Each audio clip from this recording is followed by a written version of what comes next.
Chapter 696. It's you. This acquaintance was none other than Qin Sheng's brother-in-law, Lin Zhe. He was having a good time drinking. The two beauties had forced him to drink a lot.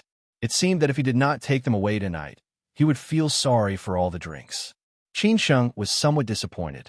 Oh my God, my wife works overtime every day for the Lin family in Shanghai. She's so tired. But you come to Hangzhou to be a spoiled brat. I thought you were doing well recently, so I plan to play with you in the future. After all, you're one of us. But don't blame me if you don't live up to my expectations. If you really make trouble in the future, I will have to clean up your mess. Qin Sheng turned around and looked at Wei Li and Dugu Qingning. They were both rich playboys. Why was there such a big gap between them? However, Qin Sheng really had no time to care about him at this time. He would go to meet his brother-in-law later. It seemed that he had become a little arrogant recently. He had to teach him a lesson. At this time, Dugu Qingning saw that Qin Sheng was in a daze. He smiled and said, "Master Qin, what's wrong? Did you meet an acquaintance?" It was not surprising that Qin Sheng met an acquaintance in Hangzhou. After all, he had stayed in Hangzhou for a long time and knew a lot of people. It was just that not many people knew his current identity. Maybe many people thought that he had died. If Wei Li had not told him, Dugu Qingning would also have thought that Qin Sheng had died last year. After all, no one could escape from the pursuit of Third Master Wu, the old monk, and the Yin family in Shanghai. Even if Qin Sheng was a god, he had to pray for his own good luck. However, Qin Sheng was so lucky that he managed to escape in the end. And when he heard this name again, Qin Sheng was no longer that Qin Sheng. Instead, he was the first young Master Qin whom he and Wei Li had to treat with respect. The world was so wonderful. "Oh, nothing. I just thought of something," Qin Sheng replied casually. Dugu Qingning said to Caillou, the ice beauty, who was standing beside Qin Sheng, "Xiaoyu, you have to accompany your brother Qin well. As long as your brother Qin is happy tonight, I will definitely bring my sister to your art exhibition next month." The beauty named Caillou was a little surprised. She was very familiar with Wei Li and Dugu Qingning, but she was not in that kind of relationship with them. In this kind of thing, she had always been clean, which was a girl's respect for herself. Moreover, if she was really that kind of girl, it was impossible for Wei Li to let her accompany Qin Sheng. That would mean that he really did not take Qin Sheng seriously. Caillou was very clear about Wei Li and Dugu Qingning's identities and backgrounds. Dugu Qingning's family was rich and powerful, which made many people afraid of him. Wei Li was even more exaggerated. His father had many titles, and his family had commercial real estate all over the country. Caillou was born in a cultured family, but she was still young and liked to have fun. She got to know Wei Li and Dugu Qingning through her friends. This time, Wei Li had called her and asked her to drink with them. At first, she had been very angry. However, when Wei Li had told her the truth, she had hesitated again and again before coming. Caillou was very beautiful. She didn't have the kind of face that was commonly seen on the internet. Wei Li's taste wasn't that bad. It was precisely because of her scholarly temperament that Wei Li asked her to come. She originally thought that the man in front of her would be similar to most men. After seeing her, he would want to dominate or take advantage of her. She still had this bit of confidence, but what she didn't expect was that from the moment they sat here until now, this man only clinked a glass of wine with her. He didn't even say a few words, let alone hug and take advantage of her. Caillou couldn't help thinking, is it because I'm not beautiful enough? Or is this man's taste too high? Or is this man deliberately taking a step back in order to advance? At this time, Dugu Qingning took the initiative to invite Qin Sheng to a tea garden of his family in Shifeng to drink tea the next day. The environment was very beautiful, and it was very quiet. No one would disturb them. Qin Sheng agreed readily. They would talk about the real business when they chatted tomorrow. After chatting with Dugu Qingning, Qin Sheng took out his phone and replied to a few WeChat messages. They were all sent by Lin Su and his sister, Qin Ran. Lin Su just asked him how things were in Hangzhou, and so on. It was normal for a couple to talk about love. Qin Ran asked about the progress of the company in Shanghai. Then she told Qin Sheng that during the executive meeting in the afternoon, someone suggested to send more people to Shanghai, but he was directly scolded by the old man. Qin Sheng guessed that it would not happen, so he did not need to worry about anything. However, he could not guarantee that others would not play any tricks. After talking about this, Qin Ran said that the situation of the Qin family was getting worse and worse. Recently, Qin Sheng came back very late every day. The light in the study was off and on until 3 or 4 o'clock in the morning. Qin Ran asked him to call Qin Sheng if he had time. After Qin Sheng replied to WeChat messages, he suddenly thought of a saying, "When a wall is down, everyone gives it a push." While Qin Sheng was in a daze, Wei gave Caillou a look, indicating that she could take the initiative. Tonight, this was a distinguished guest. Although Caillou was reluctant, she still took the initiative to hold Qin Sheng's arm. She chuckled and said, "Why did you ignore me? Is it because I'm not beautiful?" Since Caillou sat here, Qin Sheng knew that she was not a prostitute. It must have been specially arranged by Wei Li. Otherwise, why would Caillou be so cold at the beginning? Qin Sheng didn't refuse Caillou's intimacy. In this way, it would be easier to explain to Wei Li and not make things difficult for her. He just replied, "I have a girlfriend." Caillou didn't expect to get such an answer. This man was really interesting. She didn't know whether to laugh or cry. She deliberately joked, "I won't be jealous." Qin Sheng shrugged and said, "My girlfriend will be jealous. I didn't expect you to be such a good man." "But how does she know?" Caillou said in surprise. Since Wei Li and Dugu Qingning paid so much attention to this man, his identity was definitely not simple. Naturally, he was used to all kinds of scenes. Didn't he have a few women outside? Qin Sheng picked up the wine glass and sighed. "She's prettier than you. If she knows, I'll be doomed. Who do you think I should choose?" After that, Qin Sheng stood up happily and was ready to go to the toilet. After drinking so much, if he didn't go to the toilet, it would be really amazing. On the other side, Yang Daniu, who didn't drink at all, stood up directly and followed Qin Sheng silently. He still had this instinct. After all, he was an experienced man. Caillou was so angry because of Qin Sheng's words. In the end, it was because she was not beautiful enough. She really didn't know whether Qin Sheng was bragging or not. She was very confident about her appearance. She didn't believe that Qin Sheng's girlfriend was beautiful. After Qin Sheng went to the toilet and left, Wei Li took the initiative to ask, "Beauty Kai, what's wrong? You look unhappy. Are you hurt?" Caillou said impatiently, "Brother Wei, what's wrong with your friend? He said that I'm not as beautiful as his girlfriend, so he doesn't want to talk to me." Hearing this, Wei Li laughed out loud and replied, "I don't mean to criticize you, but you are really not as beautiful as his girlfriend. She's a real goddess." Since Wei Li said so, how could Caillou not believe him? She was very surprised and said, "Really? Who on earth is he? Why does he need you and Brother Ning to accompany him?" Caillou was not a scheming person, so she definitely didn't want to find out anything. If it were that kind of girl, Wei Li would definitely not let her come. Wei Li thought for a while and didn't know how to explain it. So he said, "You may not believe it, but his family is the major shareholder of several big banks. These banks are not urban and rural banks, but the top 10 big banks in terms of market value. They're the real god of wealth. Do you think we should treat them well?" "Really?" Caillou was shocked when she heard this. She didn't believe it more or less. How could there be such a family? Wouldn't they be as rich as a country? Wei Li drank a cup of wine and said, "Of course it's true. How could I lie to you? If you can ride on such a coattail, you can enjoy the rest of your life. Don't say that I didn't give you a chance." Ha ha. Caillou was a little bit tempted, but after thinking about it, she gave up. His girlfriend was more beautiful than her. What advantages did she have? So she directly shook her head and said, "Forget it.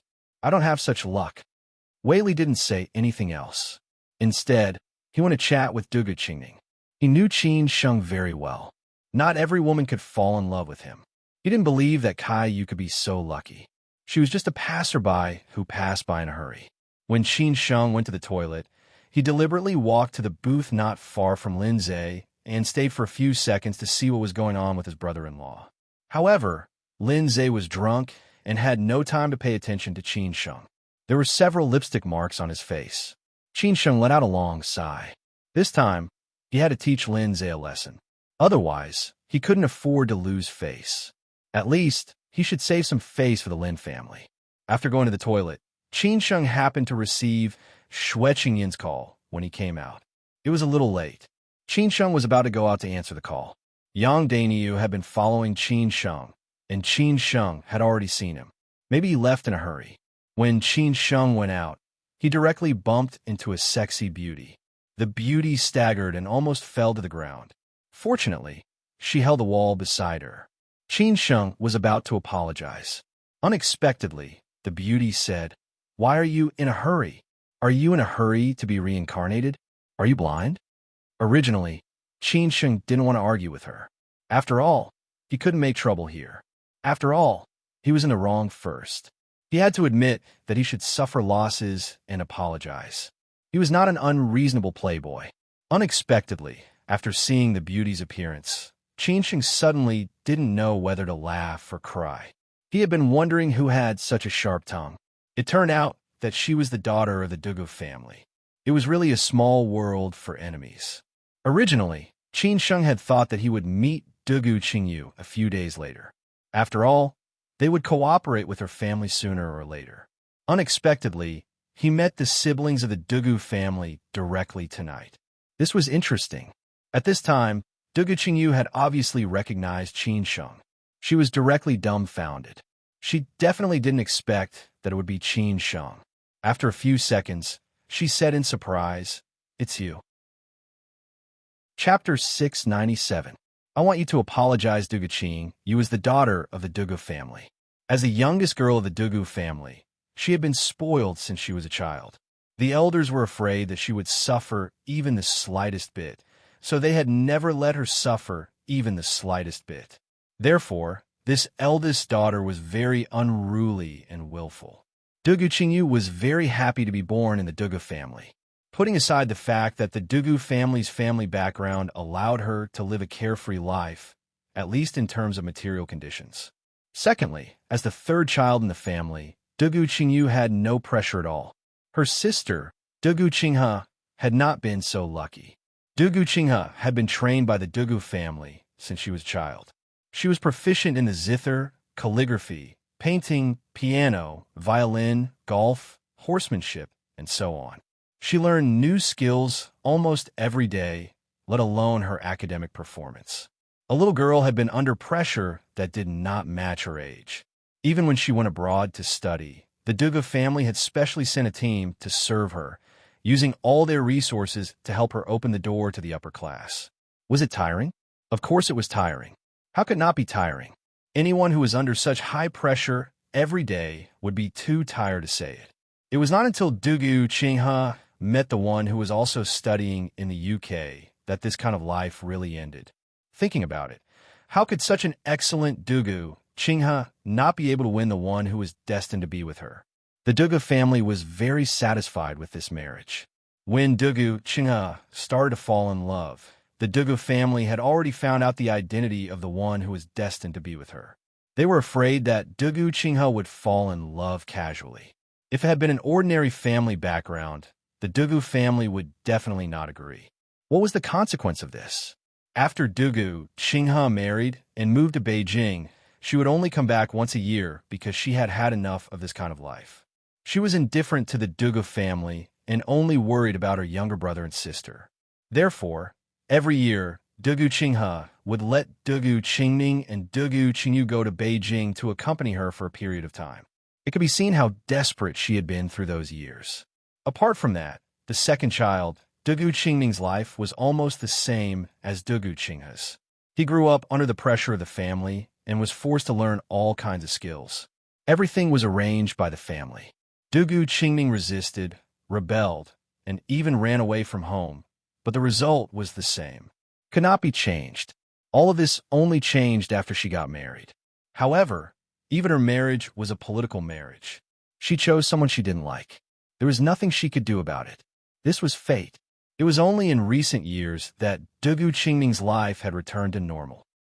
He had taken over the family's affairs and was no longer like he had been in the past.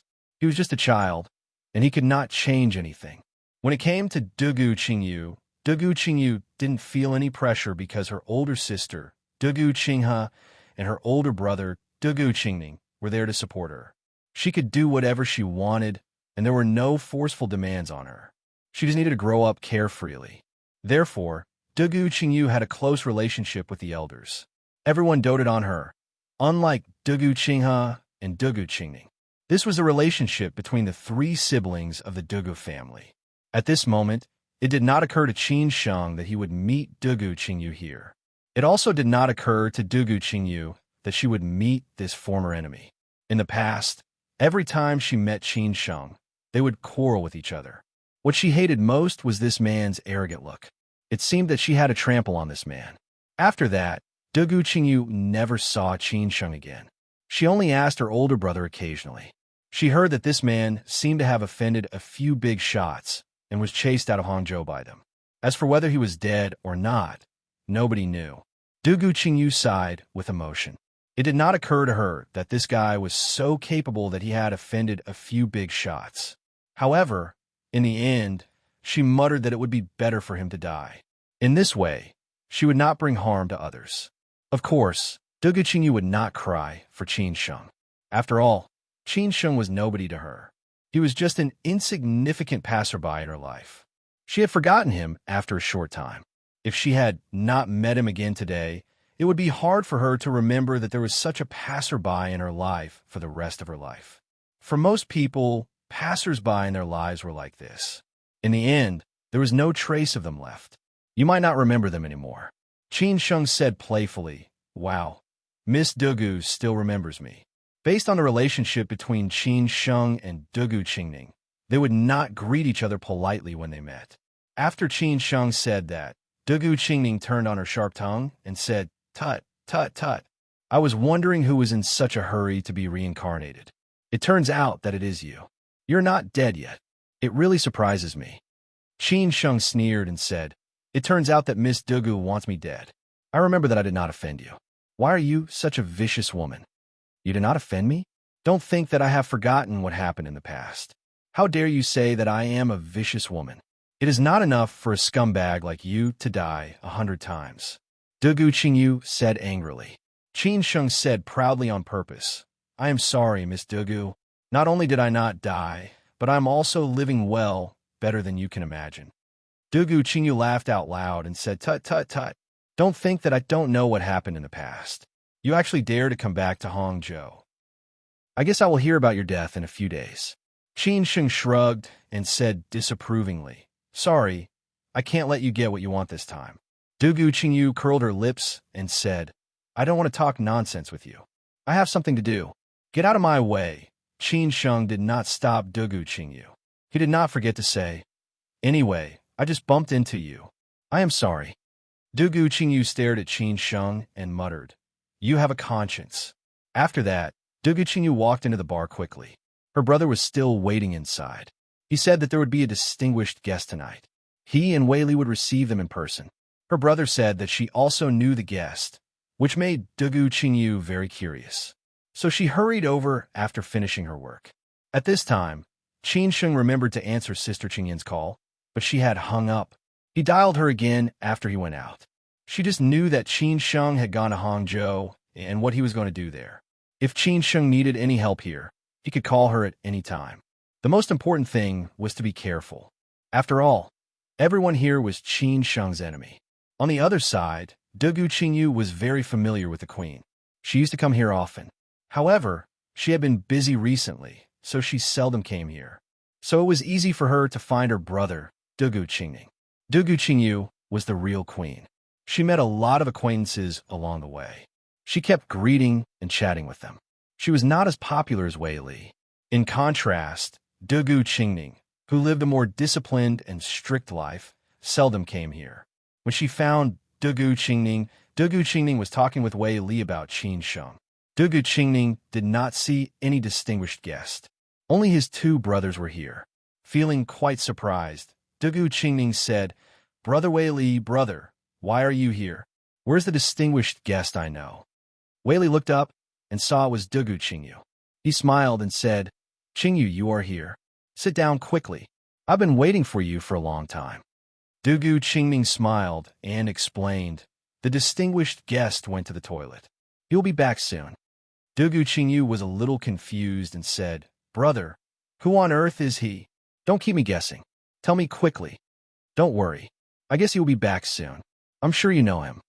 Dugu Qingning did not intend to tell his sister who he was. It was a surprise. At this time, Dugu Qingyu saw Caillou sitting next to her. The light was a little dim, so she did not notice her. She said angrily, "Brother, you are too much. Who on earth is he? You asked Caillou to drink with you. I don't believe he is so noble." Dugu Qingning stared at his sister and said, "Stop chattering. Sit down quickly." Dugu Qingyu did not know the answer. She sat next to Caillou angrily and asked, "Little you, who on earth is he? Do you know him?"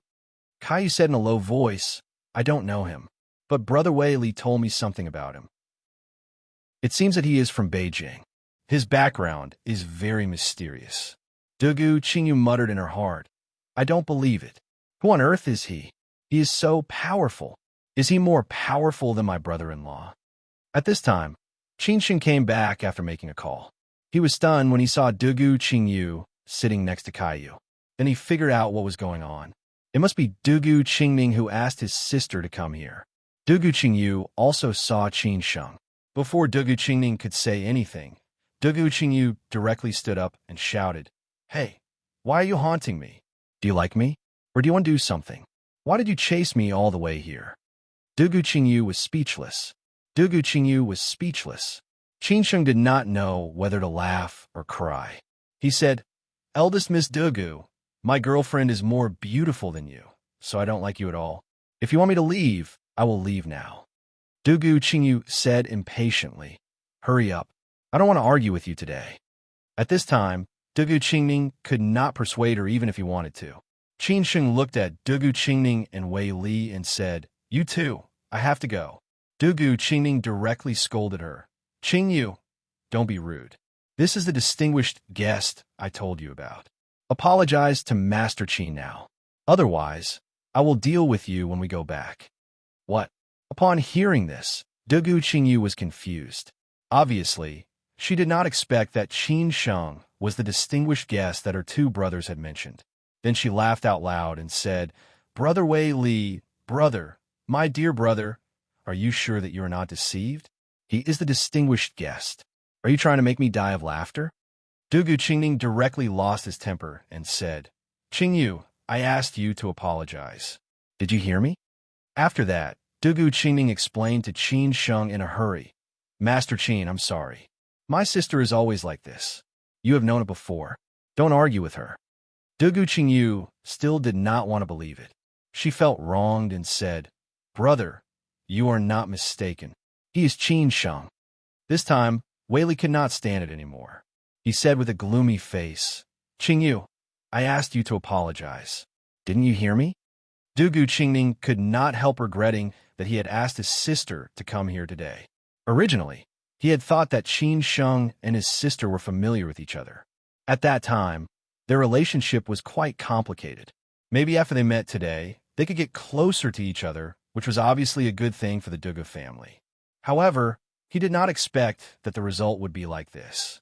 Caillou did not know what had happened between Dugu Qingyu and Qingsheng, but she knew that Qingsheng was the distinguished guest. Consequently, she pulled Dugu Qingyu's arm and said, "Qingyu, apologize now."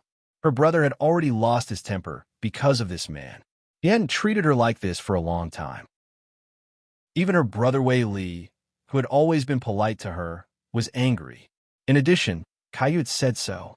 Even if Dugu Qingyu didn't want to believe it, she had to bow her head. She looked at Qingsheng reluctantly and said, "I'm sorry."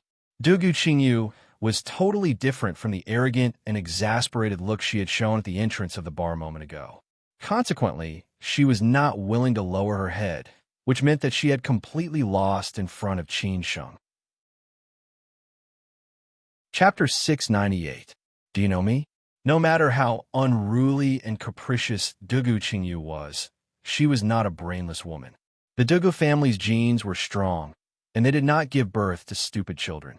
Otherwise, if they caused trouble everywhere, the Dugu family could only pray for themselves. She had lived in a big family since she was a child. Even if she did not understand some of the rules of the world, she should know them after being influenced for so many years. Living in such an environment every day, any normal person could learn something, let alone Dugu Qingyu, who was extremely smart. Since Qin Sheng could make Wei Li, whose family was more powerful than theirs, pay so much attention to him and make his brother, who had not been angry with him for a long time, angry, it was obvious that he was not simple. No wonder he dared to go back to Hangzhou. Although Dugu Qingyu did not know what had happened, she did not doubt that Wei Li and her brother might have been cheated. Whoever could cheat both of them at once would be very skillful. However, even though Dugu Qingyu had recognized the fact, she was still very resistant to Qin Sheng. At this moment, she felt so wrong that she was about to cry. Anyone would be very reluctant to apologize to a loser who used to be under her feet, not to mention that this loser was now riding on her head. Dugu Qingyu's eyes lit up. Actually, Dugu Qingyu's mentality was similar to that of her brother, Dugu Qingning. Many big shots were like this. They could be approachable to ordinary people, they could care about them, and they could even keep them at arm's length. However, if one day they suddenly started to look up to this small figure and had to lower their proud heads, it would be very difficult for them to adjust their mentality. Therefore, those who could climb up and still be able to lower their heads were the real great figures. Since Dugu Qingyu had lowered her head, Qin Sheng had also achieved his goal. He wanted to see whether this incomparably proud miss would lower her head today. Obviously, she had to do so. Qin Sheng smiled and said, "Lao Wei, Qingning, what are you doing?" "I was just joking with Qingyu.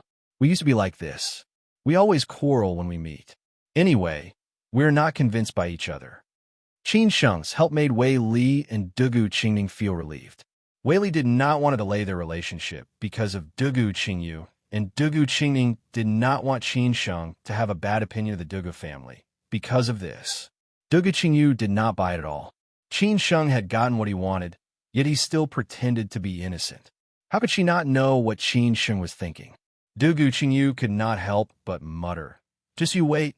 I'll definitely make you suffer the consequences." Qin Sheng sat next to Caillou again. Caillou did not expect that there were so many stories between this man and Qingyu. They seemed to be enemies, and it seemed that they were not convinced by each other. Qingyu had never thought that she would be so evil. Caillou was worried that Qingyu would lose. Qingyu has always been like this. Xiao, Qingyu. She was not good, and she was she. Qin not. She said, "But do you know that a simple prank without any bad intentions can hurt an ordinary person's self-esteem, or even ruin their life? How can this be counted as such?" Qin Sheng did not say anything. It was not necessary to say these things to a girl who had not experienced the big dying vat of society. Life would teach them these truths one day. Qin Sheng did not say anything. He just clinked glasses with Wei Li and Dugu Qingning. Caillou was more and more frustrated. Thinking of what Qin Sheng had said just now, she felt very upset. She did not believe that this man could be calm when he was in love. Therefore, Caillou held Qin Sheng tightly on purpose. Qin Sheng's arms almost pressed against her chest. Her face was slightly red, and her eyes were blurred. She said, "You really have no feelings for me?" Qin Sheng knew that it was hard to lose a beauty. When he was an ordinary loser, he had a lot of luck with women. Now that he had become a rich playboy, he had more and more luck with women. Qin Sheng could only stay away from her. However, before Qin Sheng could say anything, Dugu Qingyu, who was on Qin Sheng's left, directly pulled Qin Sheng over and threatened him with a fake smile on her face. "Qin Sheng, I'm warning you. Don't have any ideas about Caillou. If I find out that you're plotting against her, I'll castrate you." Qin Sheng teased her on purpose. "What if I have some ideas about you? Haha, if you have the guts, I will let you sleep with me tonight. Do you dare?" Dugu Qingyu said without fear.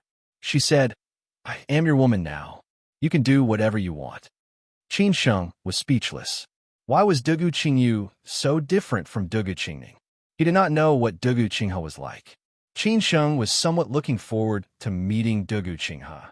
Somehow, he had a feeling that they would definitely meet in the future and there would be stories between them. At this time, Qin Sheng saw that Lin Zhe, who was sitting at a table not far away, had already stood up and was about to leave. As expected, Lin Zhe was holding two beautiful women in his arms. The rest of them also seemed to be rich playboys. However, it seemed that they were all centered around Lindsay. Qin Sheng guessed that they were all rich playboys from Ningbo. Qin Sheng did not continue to argue with Dugu Qingyu. He said to Wei Li and Dugu Qingning, "Let's go." Dugu Qingning said in surprise, "Master Qin, we just sat here for a short time. Why do you want to leave? You only drank half of the wine. Are you not satisfied? Shall we go to another place?" Qin Sheng explained casually, "Qingning, don't think too much. This place is too noisy. We can't even talk loudly.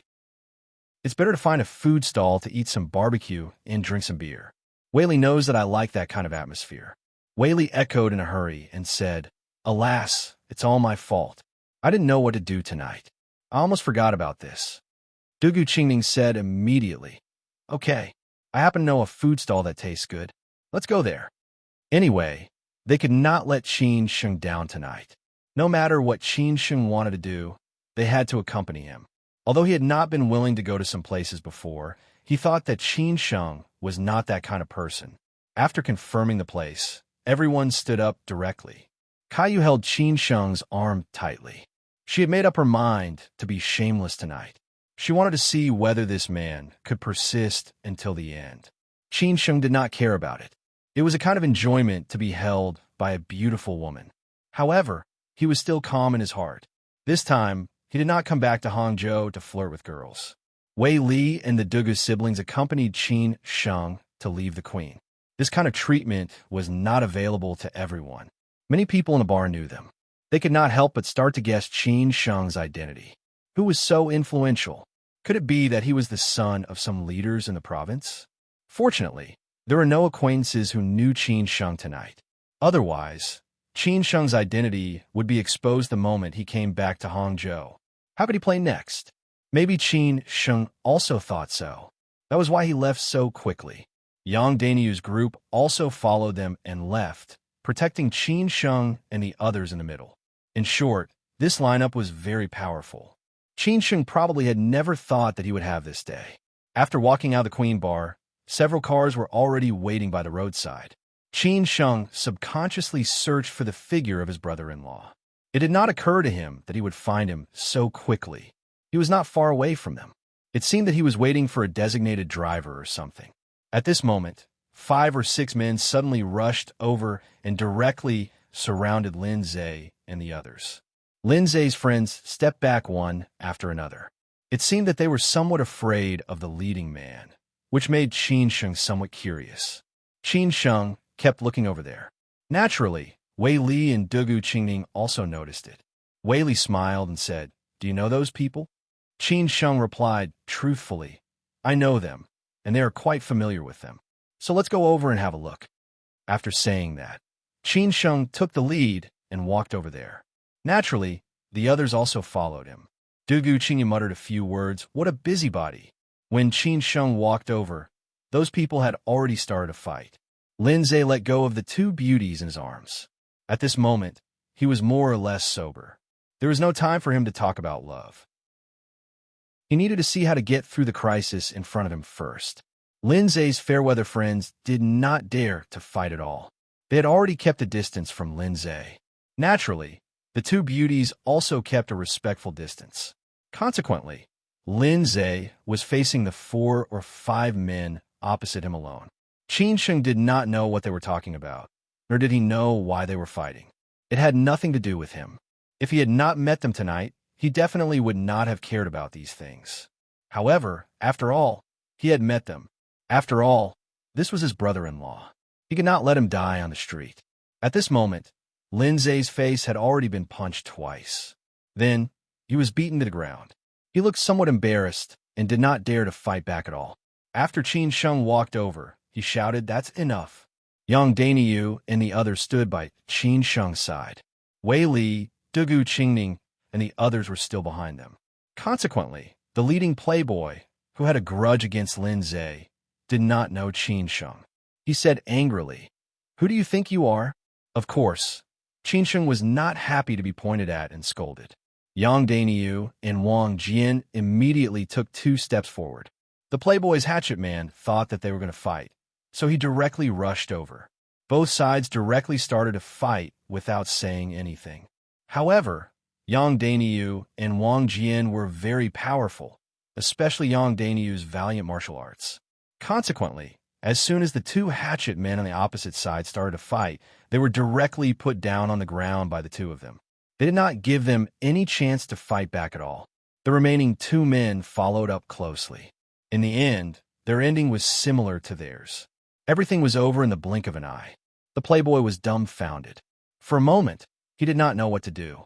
He wanted to run away, but he did not dare to. He wanted to say something harsh, but he did not dare to. He could only stand there awkwardly. At this time, Lin Zhe, who was on the ground, had already seen who had helped him out of the predicament. It did not occur to him that it was his brother-in-law. Lin Zhe was somewhat surprised. Wasn't he in Shanghai? Why did he suddenly come to Hangzhou? Qin Sheng did not take this disappointing brother-in-law seriously at all. He scolded him impatiently as he said, "What a disgrace. Get up." Being scolded by Qin Sheng in this way, Lin Zhe did not dare to talk back. If he talked back, it was estimated that this brother-in-law of his would be even more ruthless than the playboy he had offended. It was not like he did not know that. Qin Sheng glanced at the playboy who was at a loss and said, "I don't know what happened between you. If he has done something wrong to you, I will apologize to you on his behalf. You can forget about it in the future. If you're not convinced, you can come to me directly. You can also go to them." As he finished speaking, Qin Sheng pointed at Wei Li and Dugu Qingning, who were behind him. Wei Li and Dugu Qingning did not know whether to laugh or cry. They still had to clean up the mess for the first young Master Qin. However, of course, they did not take this kind of small matter seriously. The more Qin Sheng did not regard himself as an outsider, the happier they were. Wei Li walked out directly and asked, "Do you know me?" When the playboy saw that the person who walked out was actually the first young Master Wei, who was well known in Hangzhou City, he was so scared that his face turned pale in an instant. Qin Sheng was a person who could not be provoked at all. Wei Li thought that the playboy did not know him. He pointed at Dugu Qingning and said, "You don't know me, but you should know him, right?" When he saw Dugu Qingning come out, the playboy was totally disheartened. He thought, F***CK. What's wrong with me today? Why did I run into these two big brothers? The playboy replied in a trembling voice, Yes, I know them. I know them all." It was not until Wei Li heard this that he felt relieved. If he did not know them all, it would be a bit embarrassing. Consequently, he replied, "Since you know us, it will be easy. If you have any problems, you can come to us directly." After Wei Li finished speaking, he looked at Qin Sheng, indicating that this kind of small matter had been settled. All of a sudden, Qin Sheng put his arm around Caillou's shoulder and said, Let's go for a drink." All of them swaggered off, leaving the playboy, who had a confused look on his face, and the four hatchet men who were lying on the ground. The playboy could not help thinking, who was that big shot? I should ask the first young Master Wei and young Master Dugu to clean up the mess for him. Chapter 699. Most of the rich playboys in Hangzhou had heard of Wei Li's name, but they had never seen him. After all, Wei Li was not from the Dugu family, so more people knew Dugu Qingning than Wei Li.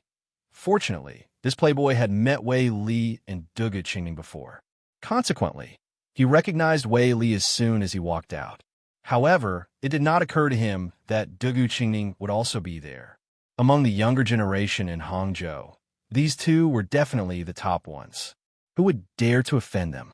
Wei Li's words meant that even if he was dissatisfied with Lin Zhe, he had to admit defeat today and pretend that nothing had happened. Maybe he would have to apologize to Lin Zhe in the future. It was easy for him to see that the young man who had helped Lin Zhe out of trouble was definitely not simple. Even Wei Li and Dugu Qingning had to smile respectfully. Who was he? Moreover, this man, whose identity and background were unknown, was very well behaved. He did not take advantage of his power to bully others. Instead, he convinced others with reason. What else did he want to say? The rich playboy muttered to himself, Who on earth is this man? I have never seen or heard of him. What's the relationship between him and Lin Zhe? Qin Sheng and the others left in a grandiose manner. Lin Zhe followed Qin Sheng subconsciously. At this moment, he did not know where he was going. He had to explain to Qin Sheng, in case Qin Sheng looked down on him again. Things were not what he had imagined. Qin Sheng seemed to feel that Lin Zhe was following him. He stopped and turned around directly. He stared at the timid Lin Zhe and said, "I don't have time to talk to you today. I'll talk to you another day. Now you'd better go back as soon as possible. Don't make a fool of the Lin family. Even I feel ashamed for you." Lin Zhe wanted to say something, but he did not have the courage to say it in front of Qin Sheng. To be honest, he really wanted to follow Qin Sheng. After all, Qin Sheng was accompanied by two rich playboys in Hangzhou. One was the well-known Wei Li, and the other was the young master of the Dugu family. They were all prominent figures. If he could get close to them, he would not be afraid of anyone in Hangzhou in the future. Lin Zhe was not curious about the reason why Qin Sheng was with them at all. It seemed that Qin Sheng had known Dugu Qingming before. As for how he got to know Wei Li, he had no idea. However, the current Qin Sheng was not the old Qin Sheng. He was the young master of the Qin family in Beijing. Numerous people wanted to flatter him and get to know him. It was not surprising that Dugu Qingming and Wei Li took him so seriously. Wei Li might not know who Lin Zhe was, since he did not have the time to know so many people. However, Dugu Qingming knew him. After all, Qin Sheng and Lin Zhe had fought fiercely at Third Master Wu's birthday party in Ningbo last year. It seemed that Lin Zhe was the brother of Qin Sheng's girlfriend. In that case, Lin Zhe was Qin Sheng's brother-in-law. No wonder Qin Sheng showed up just now. However, this brother-in-law was nothing in front of Qin Sheng. Obviously, Qin Sheng did not take him seriously at all.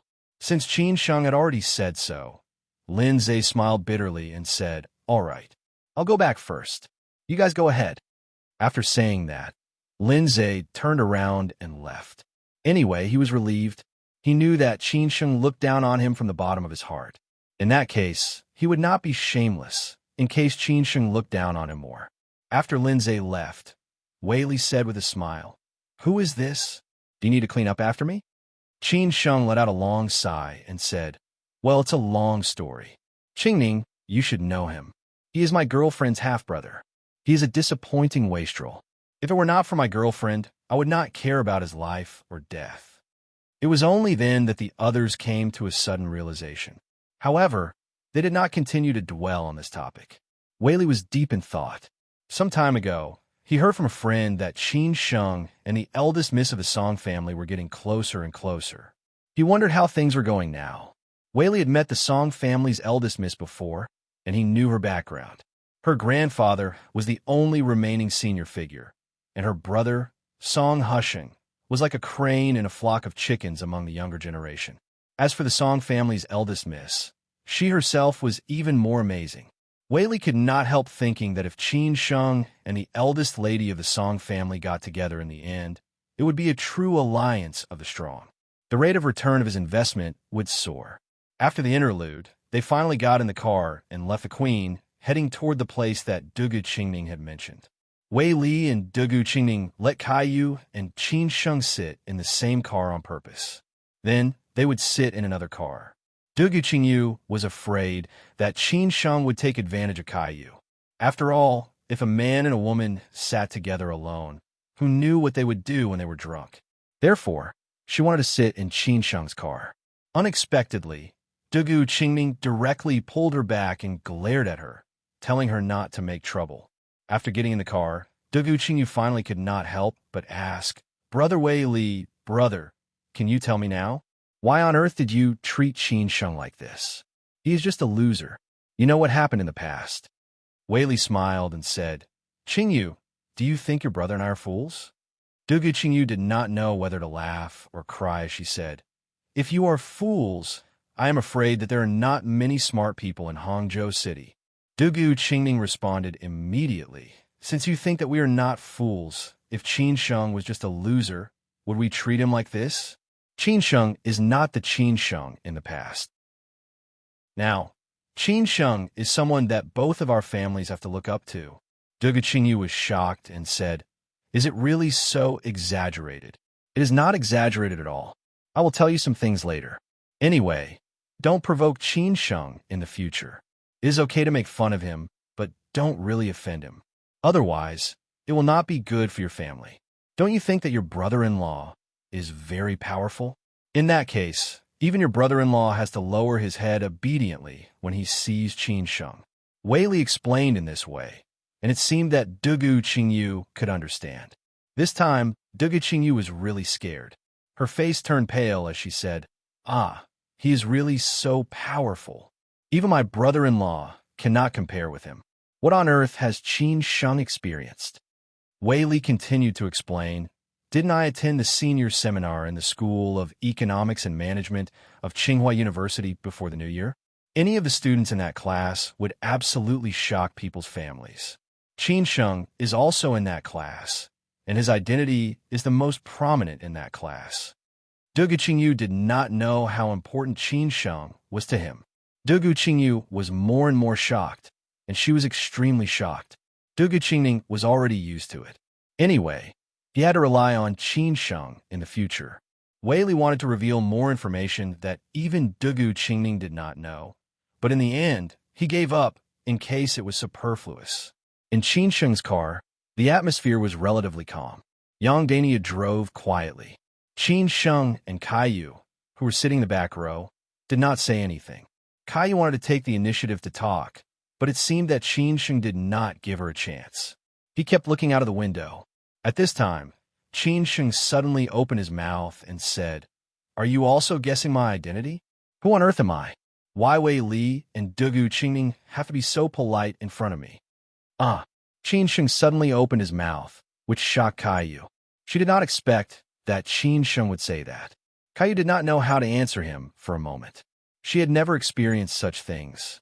Thinking of these past events, Qin Sheng also felt it was quite funny.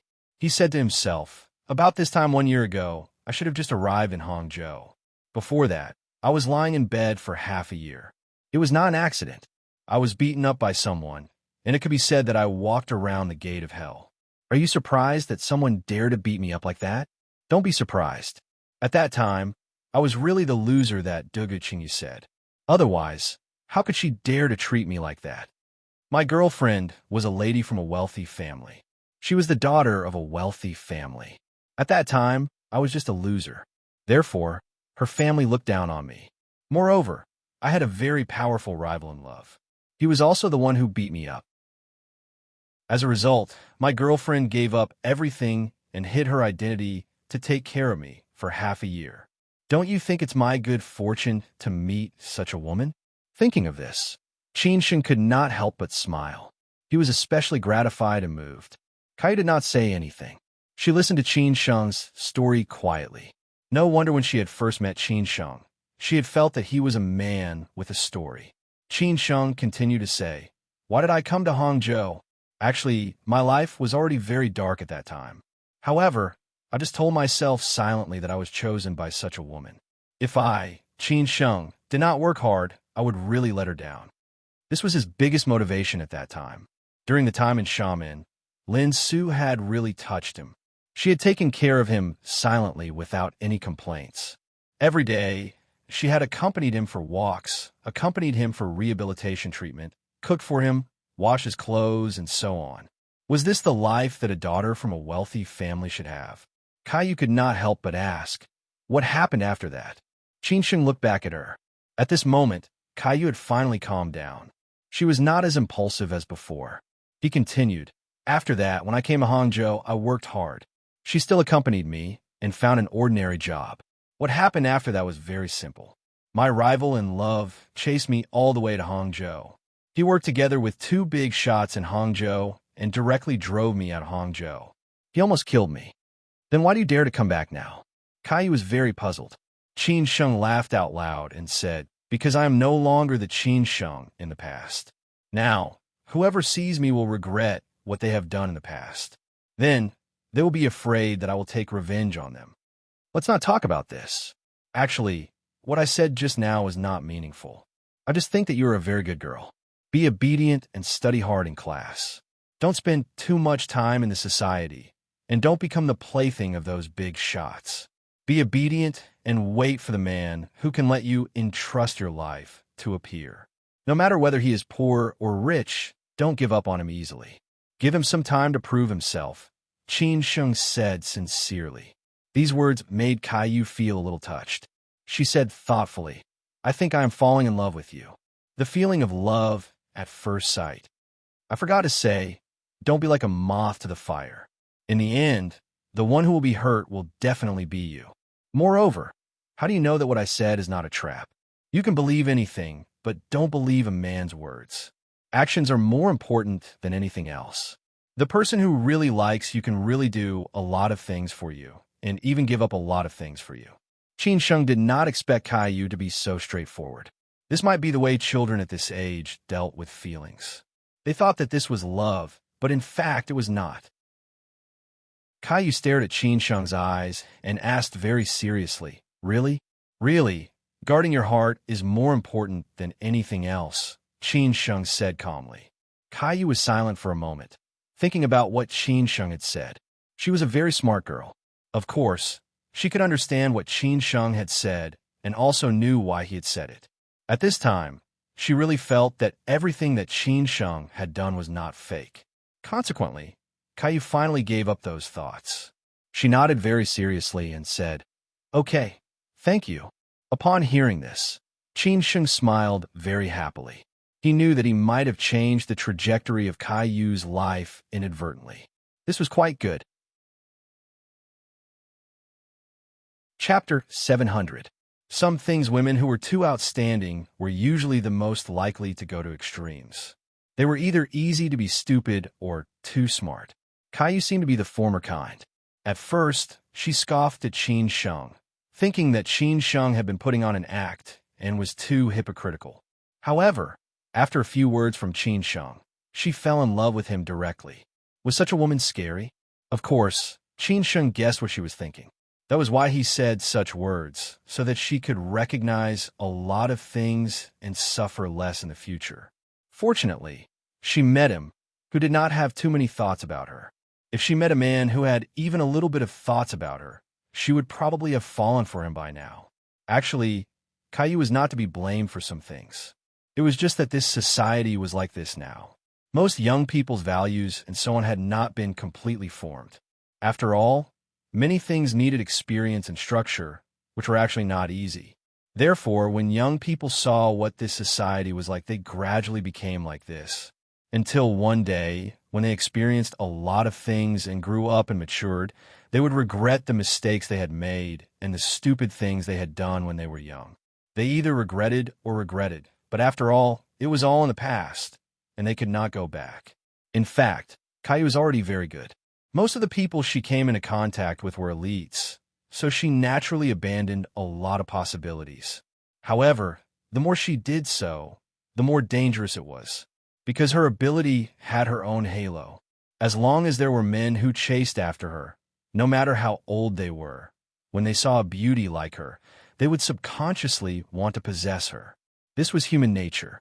However, although Caillou had a pure heart, she was just a girl who had not graduated from college. How could she be a match for these wily old foxes who had been in society for many years? It was estimated that after a few tricks, she might fall for them. For example, today, Caillou could avoid those men who were born with exposed shortcomings. But could she avoid a man like Qin Sheng who was sophisticated and sophisticated? Impossible. She wasn't that smart yet. Therefore, Qin Sheng gave her such a lesson so that she would not take a detour in the future. As for whether she could listen to it or just listen to it now and forget it in the future, it was up to her. Everyone would meet a lot of people in their life. No matter how capable you were, you couldn't arrange the lives of everyone you knew. This was impossible. Moreover, others might not appreciate it. What's more, I don't think they will appreciate it. It didn't take them long to get there. It was an open-air food stall. Dugu Qingning would come here a few times every summer, but he didn't come here often. Food stalls did not exist in the environment he was exposed to since he was a child. It was not until he ate it with his high school classmates that he realized how delicious it was. From then on, his understanding of food stalls and roadside stalls changed. Of course, he had diarrhea the first time. He was used to the delicacies of the land and the sea, but suddenly changed to the rough food stalls. His stomach, which was used to living like a prince, would definitely not be able to take it. Not to mention Dugu Qingning. Dugu Qingyu was also the same. In other words, Dugu Qingyu was even more pampered. After all, Dugu Qingning had suffered a lot later on. The family had deliberately allowed him to grow up freely and unrestrainedly in order to make him strong enough mentally so that he could take over the family in the future. This was the responsibility of the direct descendants of the Dugu family. As for Wei Li, he was considered a weirdo. He belonged to the category of people who matured early. Moreover, his IQ and EQ were especially high. He was full of curiosity about many things. His father was very lax in controlling him. Since he was a child, Wei Li had been exposed to many things. It was already very late, so there were not many people in the food stall. 5 or 6 luxury cars suddenly stopped on the side of the road, and a group of bright and beautiful men and women walked out of the cars. Especially those sexy beauties with different temperaments. It was really a pleasing scene to the eyes and heart. The people eating in the food stall were all stunned. Shouldn't such a scene only be seen in the office buildings of the CBD? They didn't care about the looks and thoughts of these ordinary people at all. In other words, they had long been used to it. Dugu Qingning called the boss over and set up 2 tables. They sat at one table and the others sat at another. As soon as Dugu Qingyu got out of the car, she asked Caillou, "Little you, did this guy take advantage of you in the car just now?" Dugu Qingyu deliberately raised his voice. Apparently, he wanted Qin Sheng to hear him. Qin Sheng did not bother to answer her. He just followed Dugu Qingning and walked forward. Caillou did not know whether to laugh or cry as she said, "Sister Qingyu." He didn't. "Did you misunderstand something? I think he's actually quite good."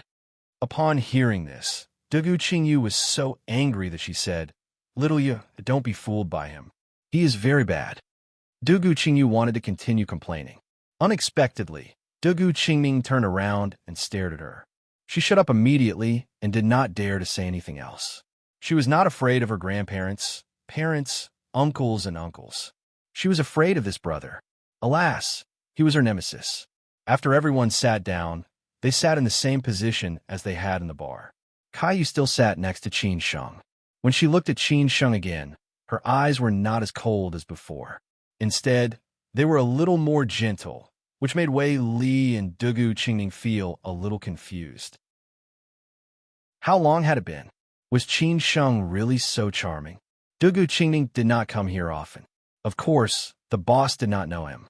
They ordered some supper and beer casually. After that, they sat in the food stall and chatted. The atmosphere here was better than in the nightclub just now. Caillou had been taking care of Qin Sheng. She poured wine and took food happily, as if she was Qin Sheng's girlfriend. Dugu Qingyu was very angry, but she did not say anything. After Wei Li clinked his glass with Qin Sheng's, he said, "When we have a chance, call Han Su and the others. Let's have a good gathering. I wonder how they're doing now." During the period when they had been in the Tsinghua University's seminar, they had been close to each other. However, Wei Li's social circle was larger. He was the social flower of the seminar and got along well with all the classmates. While eating the barbecue, Qin Sheng replied, after Han Su went back from the seminar, he promised his father to work in the group. He started from the bottom. A few days ago, he called me and said that this job was very interesting. Although it was a little tiring, he had learned a lot.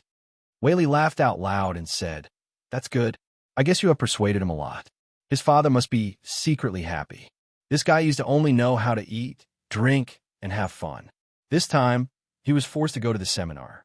I'm afraid that after 3 days, he will return to his previous life. Qin Sheng replied calmly. This time, it seems that he is serious. In fact, Han Su is quite smart. He is just not interested in the affairs of his family. But he will grow up eventually, and he will pay a price. The others just listened quietly and did not say anything. Wei Li asked casually, "When will you go back to Beijing?" At that time, we, the group of people in the seminar in Beijing, will have a gathering? Qin Sheng said thoughtfully, "Yes. I'll go back after I finish the business in High City. Maybe I'll go back in advance." At this time, Qin Sheng looked at Dugu Qingning and said, "Qingning, in the future, when you come to Beijing, we should keep in touch." Wei Li said that I'm a local tyrant in Beijing now. If I don't treat you well, he will probably blame me. Dugu Qingning said, I'll definitely go there in the future. I'll drink with you then. Dugu Qingyu was not used to the current Qin Sheng. She felt that he was not qualified to be on an equal footing with her two brothers, let alone ride on their heads. They talked about some other things. When it was almost time, they were ready to leave. After all, they would meet again tomorrow. They would talk about the details tomorrow. Before leaving, Caillou held Qin Sheng's arm and said, "Will we meet again in the future? Or can I chat with you?" Qin Sheng did not agree, because many things might not go as he wished. So he replied, "Let it be." After that, Qin Sheng got in the car and left with Yang Dainyu and the others. They did not leave until they saw Qin Sheng off. Wei had arranged a car to send Caillou and the others back to school. It was too late for them to go back on their own. Seeing Caillou in a daze, Wei had a good impression of this cold and elegant girl. However, he was not crazy about women. On the contrary, he was a good man who cared about his family. Therefore, he just admired Caillou. Otherwise, he would not have asked Caillou to accompany Qin Sheng. He would have taken her for himself. "What? You like him so soon?" Wei said, half-jokingly. Caillou seemed to have been guessed. She said embarrassedly, "Brother Wei, don't make fun of me. Even if I like him, you may not like me. He has a girlfriend." Wei laughed out loud and said, "That means I guessed it right. However, Caillou, I have to remind you, just be friends with him. You can't catch some men." Dugu Qingyu snorted and said, "I don't know what's so good about him. He just became a phoenix." Wei said casually, "Qingyu, if you had been lovers when he was in Hangzhou, your Dugu family would have been a towering tree in Hangzhou or Zhejiang." Thinking of this, Wei seemed to recall a lot of things. He sighed and said, "Some men, when they are down or haven't made a name for themselves, you can't catch them. When they become successful or glorious, you can't get close to them anymore. However, there are too few women who can catch men like them. Most women in the world are too vulgar. Therefore, the world is controlled by men." Dugu Qingning agreed with this. This was also his experience over the years. The women behind those successful men were not simple. Wei got in a car first and left. He made an appointment with Dugu Qingning the next day. He would contact him by phone. Caillou and the others followed him and left. In the end, only the siblings of the Dugu family were left. Dugu Qingning said calmly, "Qingyu, I won't talk about what happened today. Don't blame me, but it's not a bad thing to be polite to him when you see him in the future. Maybe we will have to ask him for help in the future." Dugu Qingyu was confused. However, there were some things that Dugu Qingning was not willing to tell her. For example, her sister's in-laws were in a bad situation now. If something bad happened to them, the Dugu family would suffer.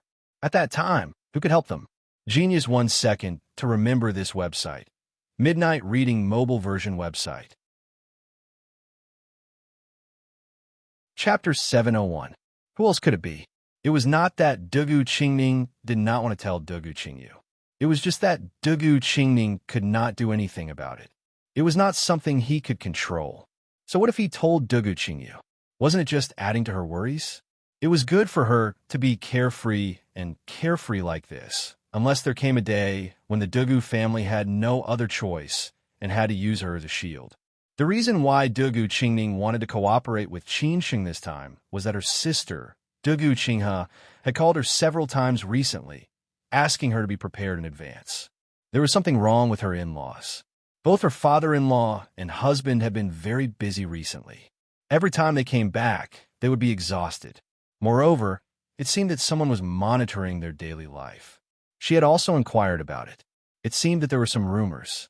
Once there were rumors, there was a real possibility that something bad would happen. Not everyone could be as anxious as the Qin family. The interests involved in the Qin family were too complicated. It could be said that there were too many interest groups and family forces mixed in. But what about Dugu Qinghe's in-laws? They all went back to their own homes. Brother Wu had already arranged a place for Qin Sheng to stay. It was not a hotel or a villa district, but a private courtyard located on Hupao Road. It was very private and safe. Sitting in the garden, one could overlook the entire West Lake scenic area. It was estimated that it must be very expensive. This was Brother Wu's personal relationship. He did not use the Qin family's resources. Qin Sheng was very satisfied with this place. He thought it was a holiday hotel, so he asked a few questions. Then he found out that it was a property bought by a friend of Brother Wu's father. However, no one had lived there for many years. However, there was still someone in charge of it. Usually, only friends who were on vacation in Hangzhou would stay there. That person had settled down in the United States. As for why he kept this place, no one knew. Maybe he really liked it. It was summer. It was not very hot. There was a slight breeze. Qin Sheng did not rest from morning to night. Finally, he had time to chat with them. Brother Wu, Bak, Wang Jian, and Yang Daniu sat in the garden at the back, looking at the West Lake at night. It was dotted with stars. It was not bright, but it had a special taste. I won't be in Hangzhou for too long this time, maybe a few days or half a month. So we have to settle these things as soon as possible, Qin Sheng said. After a few seconds of silence, Brother Wu replied, "It seems that the problem of the Dugu family is not serious. We don't have much contact with Boss Hu." Whaley said that Boss Hu doesn't seem to have many ideas. He said that not everyone can face Third Master Wu and the old monk directly. The two of them are deeply rooted in Zhujiao. They almost occupy half of the country. Hence, it will be very difficult and risky. The problem with the Dugu family isn't that big, but it's not certain how much the Dugu family will be able to contribute. Wang Jian added. Bahi was only a lackey and did not participate in anything too deep, but he would still provide some suggestions. Qin Sheng said thoughtfully, "Take advantage of the situation. Take advantage of the situation." The word take advantage is very important. It must be very difficult for Boss Hu to agree now. Even the Dugu family will not take action easily. However, once something goes wrong with Third Master Wu, they will not stay silent. Therefore, although Shanghai and Hangzhou seem to be two different lines, they are actually one line. "Zhou, young master, I, Wu. Zhou, Wu said. Qin Sheng said, "It is not certain yet, but we have a chance.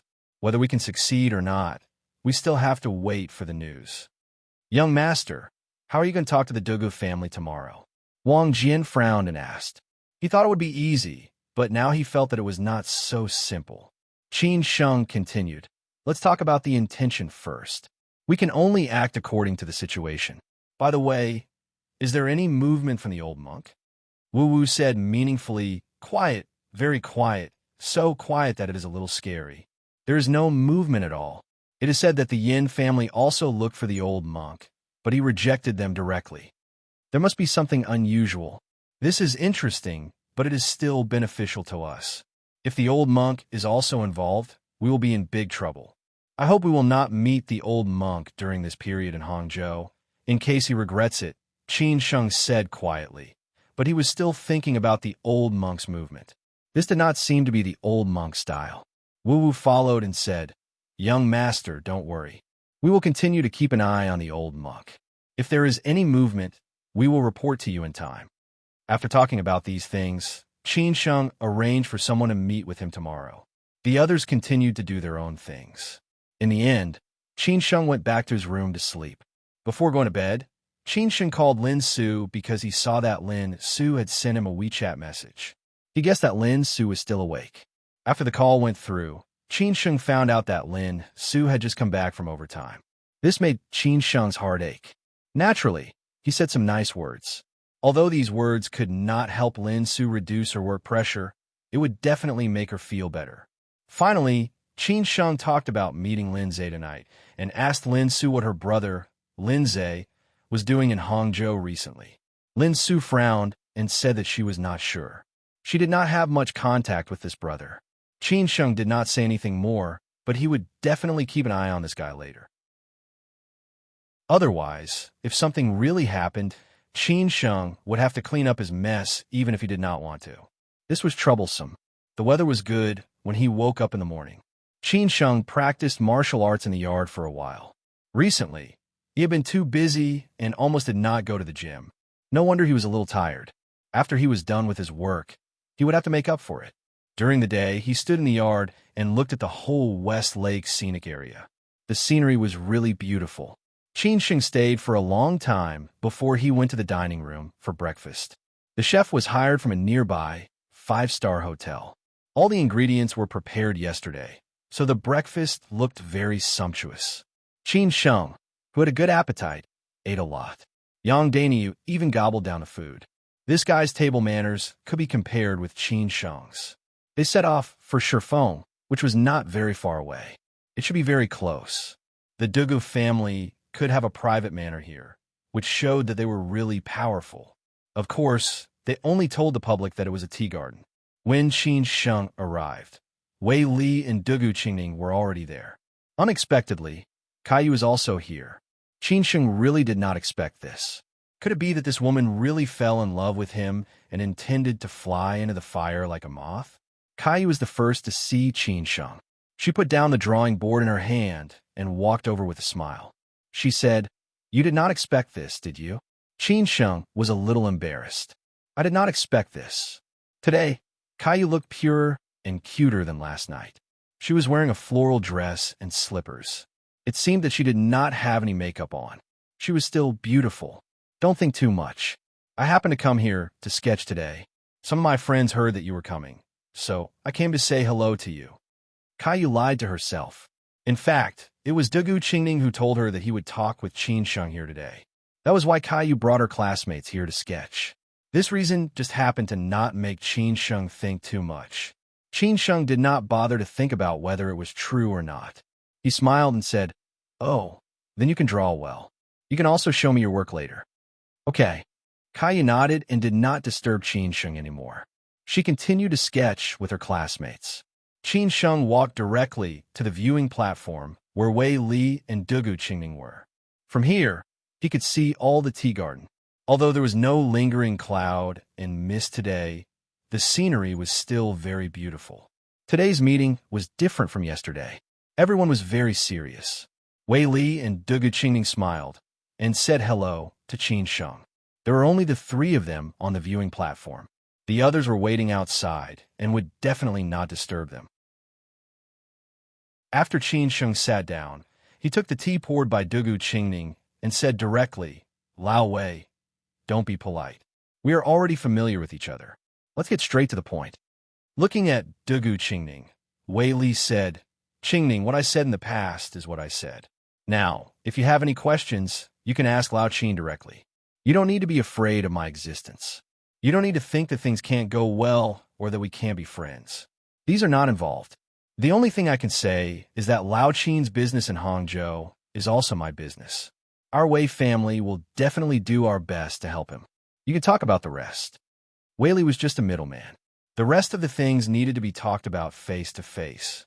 No matter what he said, it would be useless. Dugu Qingning nodded seriously.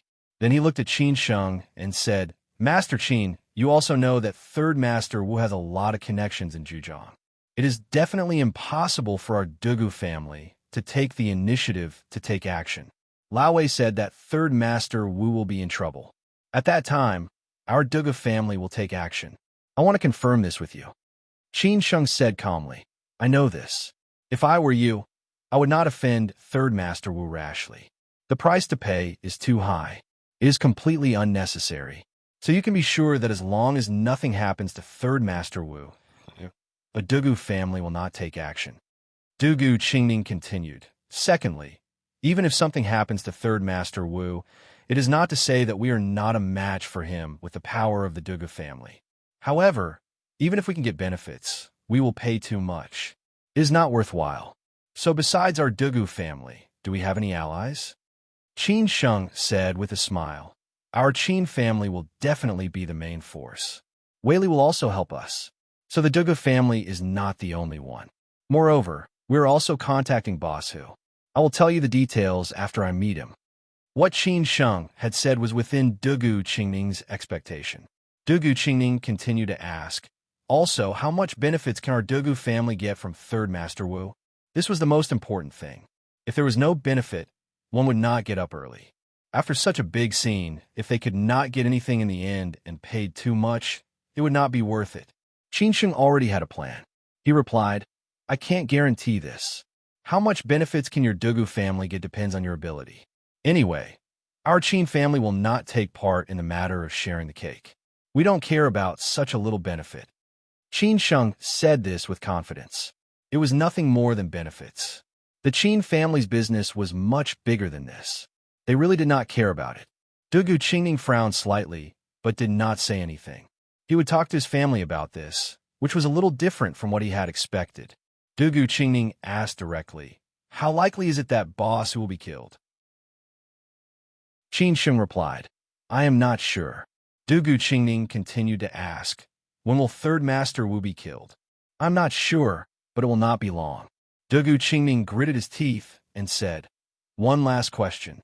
Master Qin, please don't blame me for being suspicious. I just want to make sure. After all, this is not a small matter." Qin Sheng said calmly, "Go ahead." Dugu Qingning said bluntly, "Master Qin, can you represent the Qin family?" Qin Sheng laughed and said, "I represent the Qin family. If I can't do it, who can?"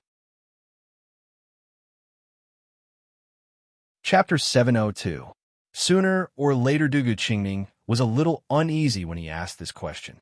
He was worried that if he offended Qin Sheng, he would not be able to be friends with him in the future, let alone cooperate with him.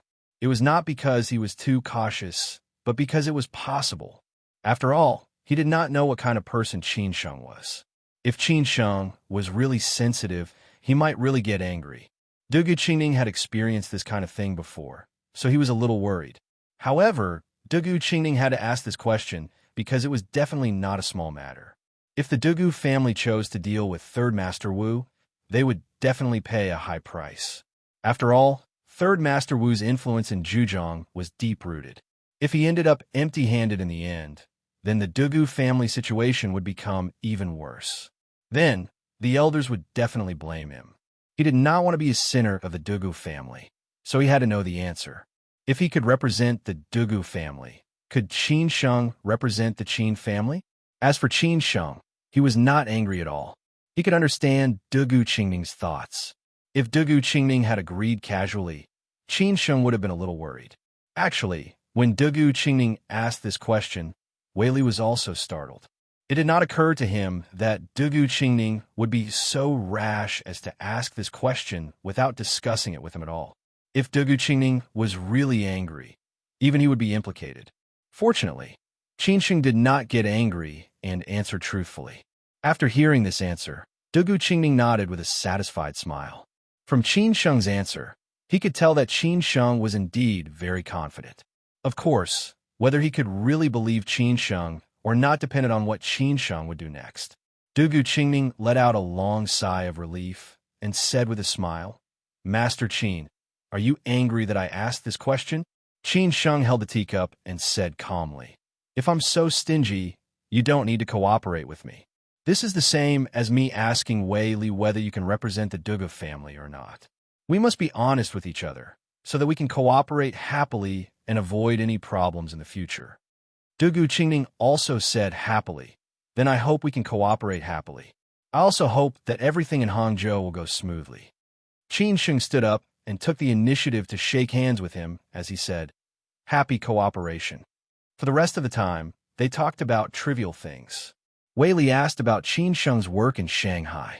Qin Sheng smiled and said that he was in charge of the restructuring of several financial companies of the Chang and department in Shanghai, so he was quite busy on weekdays. He might not be able to handle it in a short time.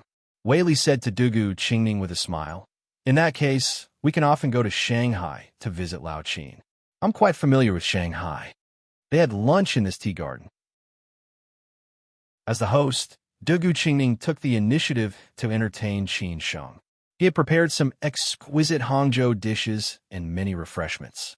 As expected, Caillou stayed for lunch, while her classmates went back to school in advance. Wei Li took the initiative to create opportunities for the two of them. Qin Sheng did not know whether to laugh or cry. He did not want to get involved in any more romantic affairs. Caillou was sitting beside Qin Sheng. Qin Sheng took the initiative to ask her, "How is it? Do you have any works today?" Caillou blinked and said, "Yes, but I can't let you see it." Qin Sheng found it funny and said, "What works? You can't let me see it?" Caillou's words had aroused Qin Sheng's curiosity.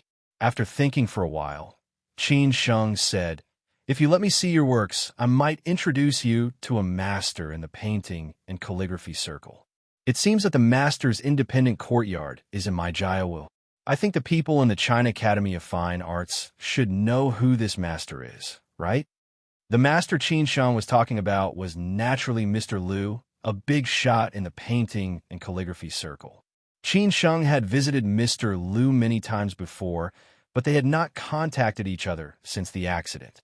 If he had time in Hangzhou this time, Qin Sheng would also find time to visit him. Caillou was a top student in China Academy of Fine Arts and a disciple of several masters.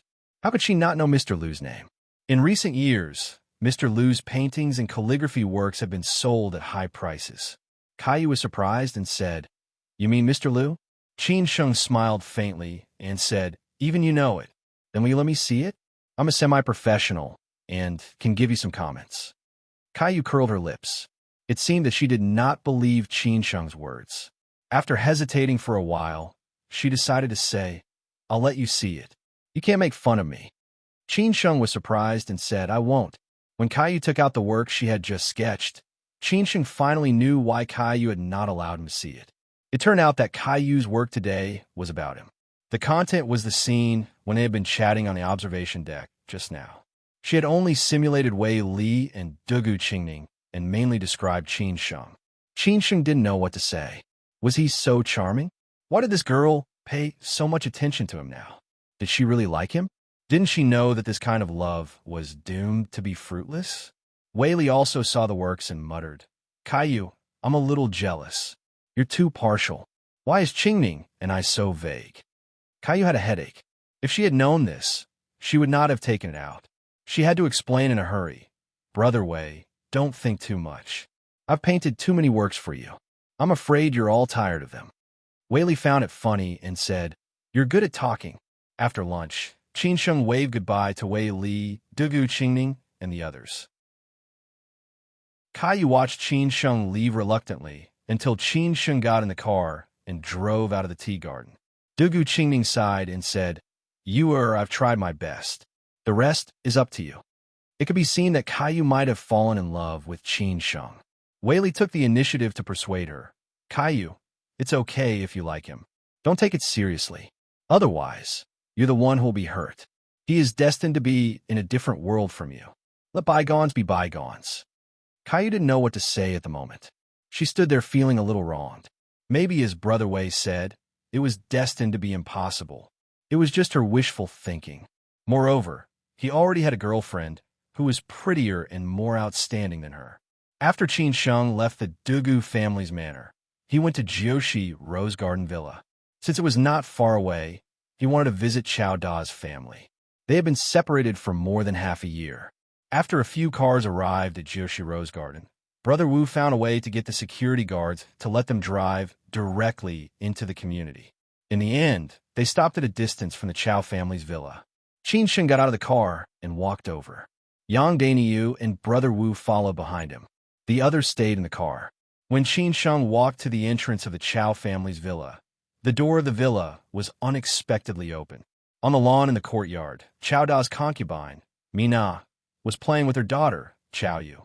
There were also servants and nannies of the Chao family accompanying them.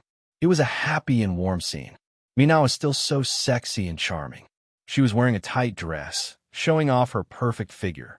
This was something that the first wife could not compare with. Maybe she had already gotten over it. At least with Mina at home, Chao would not go out to fool around. Otherwise, she would not be at ease. As Chao Yu was playing, she suddenly saw Qin Sheng. This little girl was quick-witted and naturally recognized Qin Sheng. It was just that she had not seen Qin Sheng for a long time, so she was more or less unfamiliar with him. She stood there and stared at Qin Sheng, looking silly and adorable. She was really cute. Mina, who was playing with her phone, found her daughter standing there in a daze. She smiled subconsciously and asked, "Baby, what's wrong with you?" "You?" heard her mother's voice and turned around. Then, she pointed at Qin Sheng, who was not far away. However, she did not say anything. Mina looked in the direction her daughter had pointed out with a face full of curiosity. As expected, she saw Qin Sheng slowly walking over. Mina's smiling face froze in an instant. She covered her mouth and stared at Qin Sheng, as if she couldn't believe what she had just seen. Qin Sheng walked over slowly and said, "Second aunt, long time no see. You are still so beautiful." Mina still did not come back to her senses. She replied in a daze, You are Qin Sheng. Why are you back?" Qin Sheng laughed and said, "Second aunt, why can't I come back? I haven't seen you for more than half a year. This time, I had to go back to Hangzhou for something, so I came to see you on the way. Is Uncle Chow around?" Mina did not know how to greet him because it was too sudden. She did not expect that Qin Sheng, who had disappeared for a long time, would suddenly appear in front of her. It was too unbelievable. No wonder even her daughter was standing there in a daze just now. Mina pointed in the direction of the villa and said, "He's inside, second aunt. Then you play with Ewer first. I'll go in and see Uncle Chow first." Qin Sheng smiled and nodded. Then he walked straight into the villa.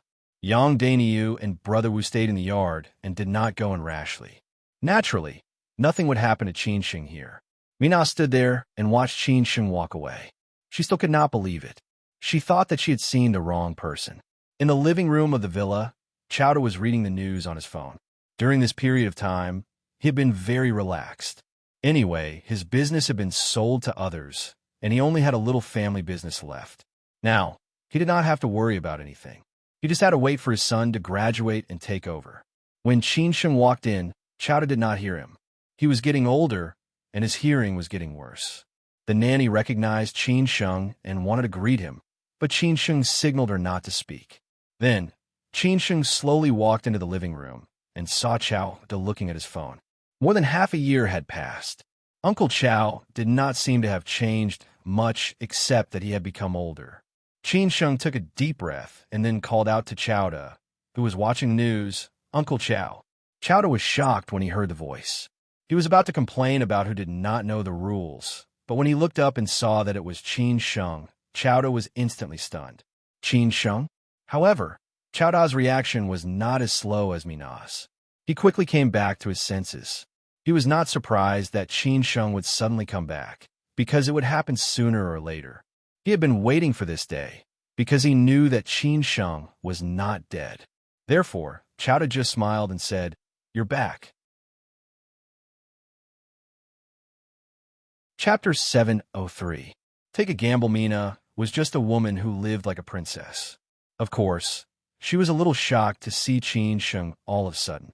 However, Chowder was a man who had been through great storms and waves.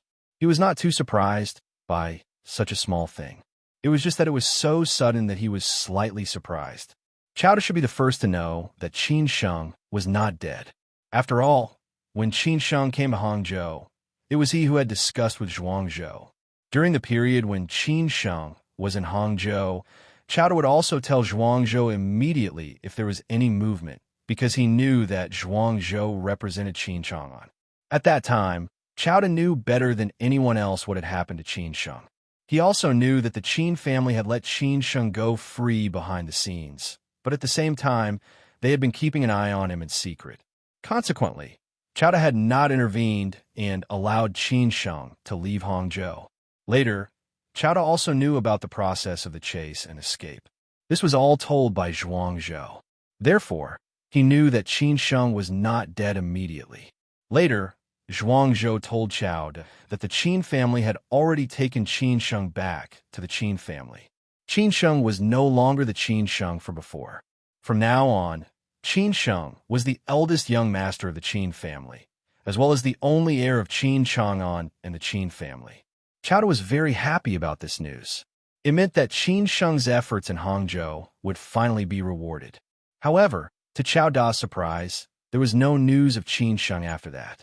Qin Sheng had not contacted him since then, let alone going back to Hangzhou to see him. He believed that with Qin Sheng's current status, those enemies in Hangzhou would not dare to do anything to Qin Sheng at all. Otherwise, what awaited them would be the Qin family's monstrous rage. Unconsciously, it was already the end of May. More than half a year had passed, but Qin Sheng still did not contact him. This made Chowder wonder if Qin Sheng misunderstood him or if there was something else. Especially during this period, those forces in Hangzhou suppressed him, so he had to choose to quit Jianghu. He sold almost all his businesses, leaving only the food and beverage business that Qin Sheng was in charge of at that time, and a live house. Chowda believed that the Qin family definitely knew what had happened to him, but they did not choose to help him. This made Chowda a little surprised and a little angry. However, Chowda did not take the initiative to ask the Qin family for help, because Chowda believed that as long as Qin Sheng came back, the Chow family would definitely rise again. However, at that time, it would be his son's business, which had little to do with him.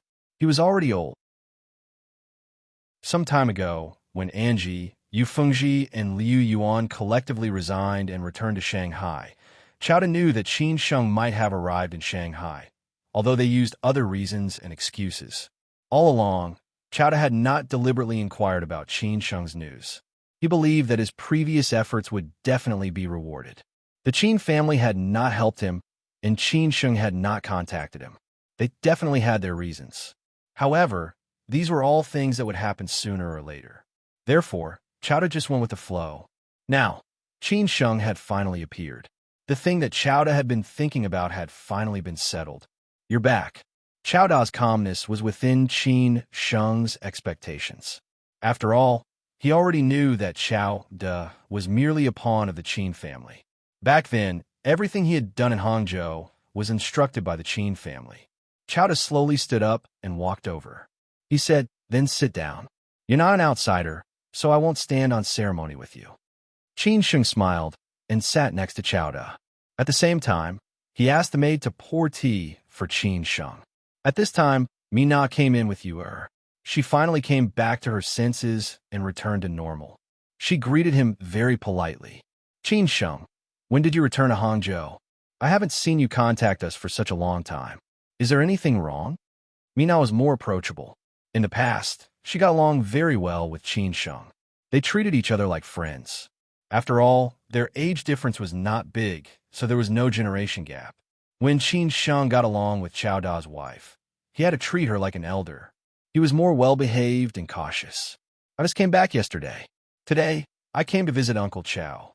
More than half a year has passed without me noticing. I don't know how you've been," Qin Sheng replied with a smile. Although Mina knew that Chowda had left in low spirits due to his career, she could not say this in front of outsiders. She just replied, "We're still the same. Everything is good. We don't have to worry about food and clothing. I just don't know how you've been during this period of time."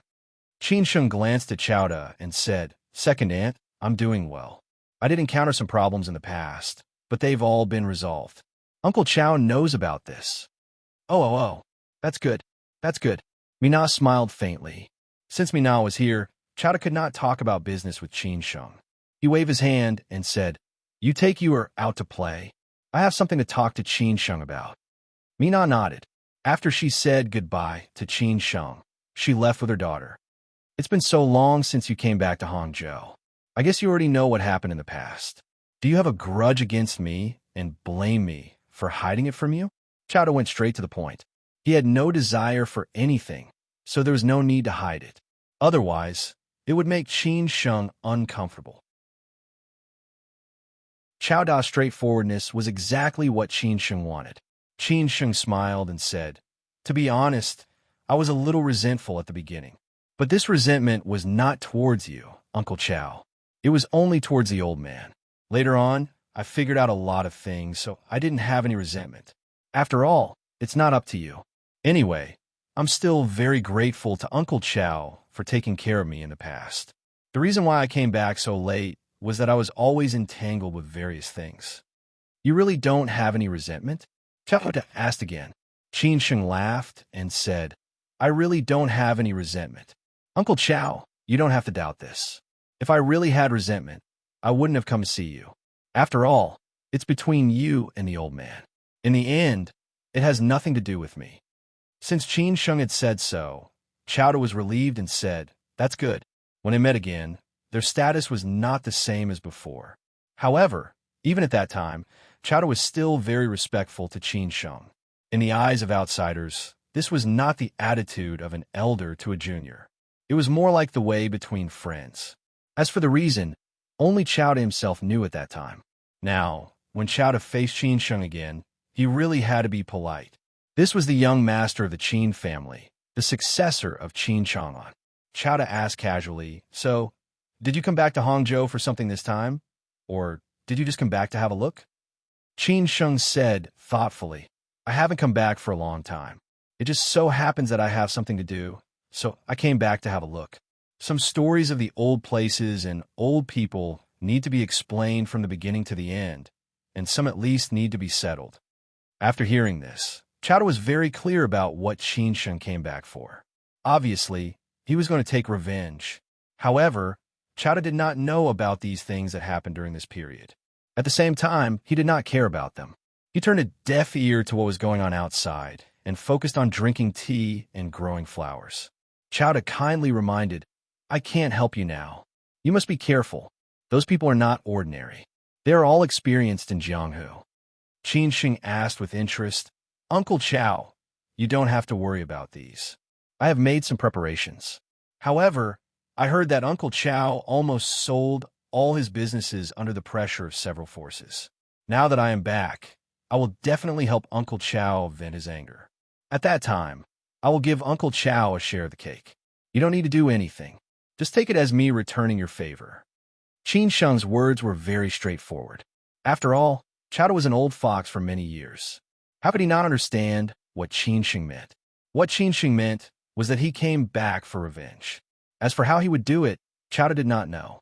However, since Qin Sheng was so confident, it meant that he was almost ready. In that case, someone would definitely fall at that time. It would be either Third Master Wu or the old monk, or both of them. After they fell, there would probably be many people who coveted such a big share of the cake. Then, Qin Sheng asked him if he would like to eat a piece. As long as he nodded yes, Qin Sheng would definitely save a piece for him. It was estimated that this piece of cake would not be small. It would definitely be more than what he had lost over the years. After all, Qin Sheng said that he was returning his favor. However, Chowda was already old and did not have that kind of ambition. Now that the tide had completely ebbed, there was no need for him to go to the sea to make trouble, in case he did not even know how he died at that time. He only had his son to rely on. At the same time, he wanted his son to take a different path. Therefore, Chowda refused tactfully. "Forget it. I have already retired. I don't want to get involved in these trivial things. Just leave it to those powerful big shots." Qin Sheng was very surprised by Chowda's refusal. However, since he had already said so, Qin Sheng did not insist. However, how could he return the favor that he owed the Chow family? Chowda said directly, "Qin Sheng, I know you want to return the favor. However, I am really old. There is no need for me to make trouble anymore. If you really want to return the favor, help Chao Zhang more in the future on my behalf. As an old man, I am not capable anymore." Qin Sheng immediately understood what he meant and asked, "Uncle Chow, do you have any arrangement for Chao Zhang?" "I don't have any arrangement, but I don't have anything else now except a pile of money lying in my bank account. He can do whatever he wants in the future, as long as he likes it. Anyway, I will support him, but I believe that as long as he follows you, he will definitely make a profit." Chowda said it more euphemistically this time. That's right. Qin Sheng instantly understood that Chowda wanted to use this favor to tie his son, Chao Zhang, to the big boat of the Qin family and the Chang and family in the future. This seemed to be a long-term plan. After all, he was the future helmsman of the Chang and family and the Qin family. It had to be said that Chowda was very far-sighted. However, now the Chang and family and the Qin family were already in a precarious situation. If it was in the past, Qin Sheng could understand it. However, at this time, it did not seem to be a wise move to choose the Qin family and the Chang'an family. Qin Sheng asked directly, "Uncle Chow, I think you should know the situation of our family during this period. If you make such a choice, aren't you afraid that your efforts will be in vain?" Chowda replied very calmly, "Qin Sheng, how can I not know? Which drinking party and dinner table do you want to talk about your family's affairs? However, most people's success is nothing more than winning the gamble at the most critical points. These years, I have been through the same thing. So why don't I gamble again this time? If I win the gamble, in the future, the Chow family will really be successful with the Qin family. If I lose the gamble, it doesn't matter. The children and grandchildren will have their own happiness. I have left him so much money. What he can do is his own business. If he can't do it, he could just sit there and wait for death. Qin Sheng shook his head and smiled bitterly as he said, "It seems that Uncle Chow has already thought about it. You're just waiting for me." Otherwise, how could Chowda say it so naturally today? Chowda did not deny it. He smiled and said, "Not everyone can have this favor. Of course, I have to think about how to use it. Don't blame me for being realistic." Qin Sheng kindly reminded him, "It's human nature. I can understand, but I still hope that Uncle Chow will think about it again." Chowda directly refused. "It is a gamble. If I still think about it, it is not a gamble." Since Chowda had made up his mind, Qin Sheng could not say anything more. As for the so-called benefits, he did not care about it. These years, he had been following the Qin family and the Chong and family to enjoy meat and soup. It did not matter who he gave it to. Qin Sheng said firmly, "Since Uncle Chow is so determined, I agree. If the Qin family and the Chong family are lucky enough to pass the test, I will definitely not treat the Chow family badly." Anyway, he had completely returned the favor today. Chowda smiled. It could be said that he had paved the way for his son. This was his last ability as a father. Chapter 704. It's up to you. Any father would want to arrange a backup plan for his children. Qin Chang'an was like this, and so was Chowda. It was just that they were at different levels, had different strengths, and had different abilities. From Chowda's rise to the pinnacle of his family to where he was today, his journey could be said to be bumpy. But at least he had successfully washed his name clean and returned to the shore. How could he get involved in such muddy waters of the Jianghu again and leave too many unpredictable risks for the future? His son, Chao Zhang, had almost never touched these things. If he were to join in at this time, even if he didn't have to do anything and only needed to eat a piece of cake with abundant benefits, Chao Zhang would still refuse without hesitation. Because once he got involved in these things, it would be very difficult for him to get away. At that time, Chao Zhang would not be able to take over at all. In the end, these benefits would be given to others. Why bother? On the contrary, he used this favor on the Qin family. It did not matter whether the Qin family could get through the storm in the end. As long as this favor was still there and the two families continued to interact, with the Qin family's accumulation over these years, they were much more powerful than the Chow family. Then the Chow family could just follow behind and eat the soup. His son, Chao Zhang, definitely had this ability. After confirming this matter, Chowda was in a good mood. All the troubles during this period were thrown out the window. He wanted to have a good talk with his son, Chao Zhang. Qin Sheng said, "In Hangzhou, among the younger generation, Wei Li has a good relationship with me. Now we are allies. The Duga family has also signed on, so Chao Zhang does not need to mingle in Hangzhou anymore. No matter how he mingle, he will just eat dust behind them. Anyway, I will bring Chao Zhang to get familiar with them. In this way, at least in Hangzhou, we can take care of each other." Chowda was a little surprised. He did not expect Qin Sheng to cooperate with the Wei clan and the Dugu clan so quickly. However, after thinking about it, he could not treat Qin Sheng as the Qin Sheng of the past. Now, Qin Sheng represented the Qin clan. These two people probably could not wait to befriend Qin Sheng. Chowda was very clear about the status of the Wei family and the Dugu family. In Hangzhou and Zhejiang, they were at the level of towering trees. In particular, after the Wei family had weathered that crisis, they had begun to have a second spring. Now, they were closely connected to that famous person in Hangzhou and had laid out plans for the whole country. Their future was limitless. Since Qin Sheng had said so, of course, Chowda would listen to him. As long as Chao Zhang built a good relationship with these two people in Hangzhou, there would not be any trouble. "I'll listen to you. You should be thinking more than me." Chowda nodded. Qin Sheng continued, "So I don't want Chao Zhang to stay in Hangzhou. After he graduates from the university, he can go directly to the headquarters of the Chong and group for training. He will stay in Beijing for 5 years. At the same time, he will take the postgraduate exam at Tsinghua University. After 5 years, he will come back to Hangzhou to take over. I think that 5 years is enough for him to build up his own network in Beijing. When he comes back to Hangzhou, won't it be easy? Compared to the path that Chao Da had paved for Chao Zhang, this path had a brighter future. Hence, after Chao Da heard Qin Sheng's words, his eyes lit up. Qin Sheng had done the Chao family a big favor for free. It seemed that Qin Sheng had been really lucky back then. That was why Qin Chang'an had chosen him to train Qin Sheng. As he said, "I will have a good chat with him later," Chao Da said thoughtfully. Qin Sheng continued. He still has time to adjust his state. Not everyone can go to the headquarters of the Chang and group. Even if he goes there, I don't know what he'll be like. I won't help him at that time.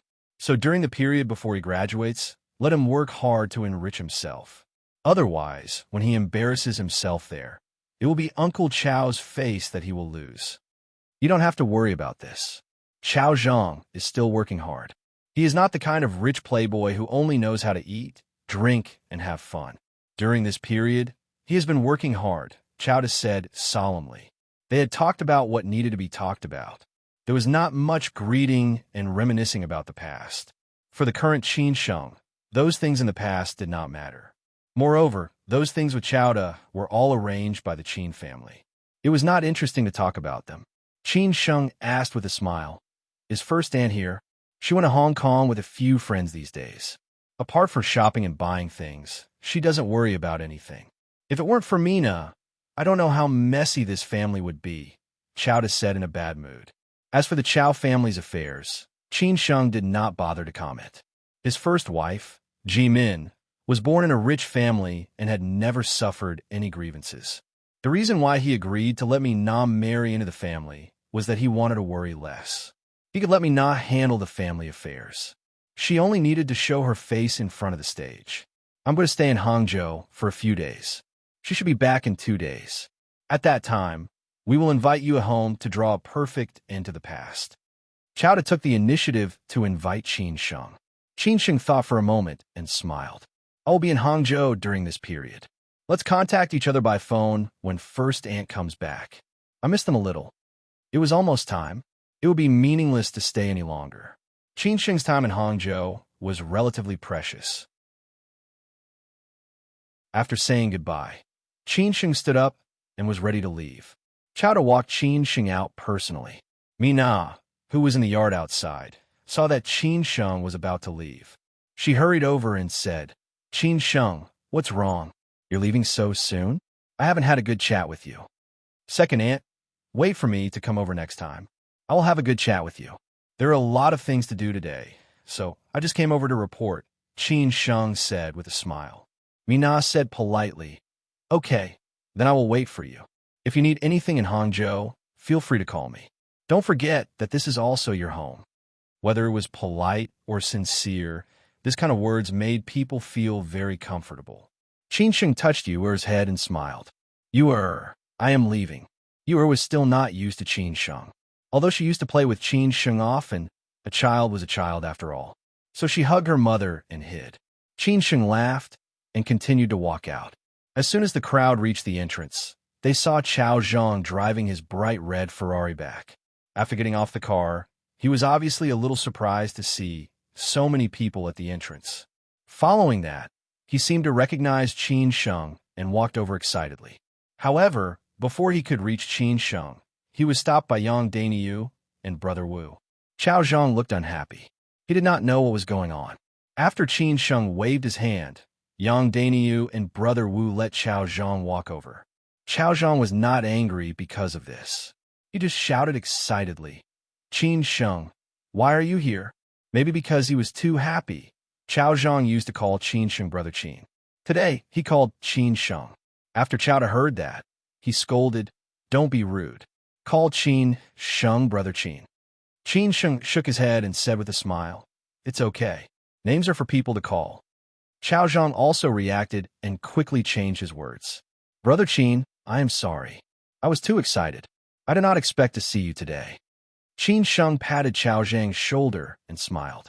"Long time no see. You have put on weight recently.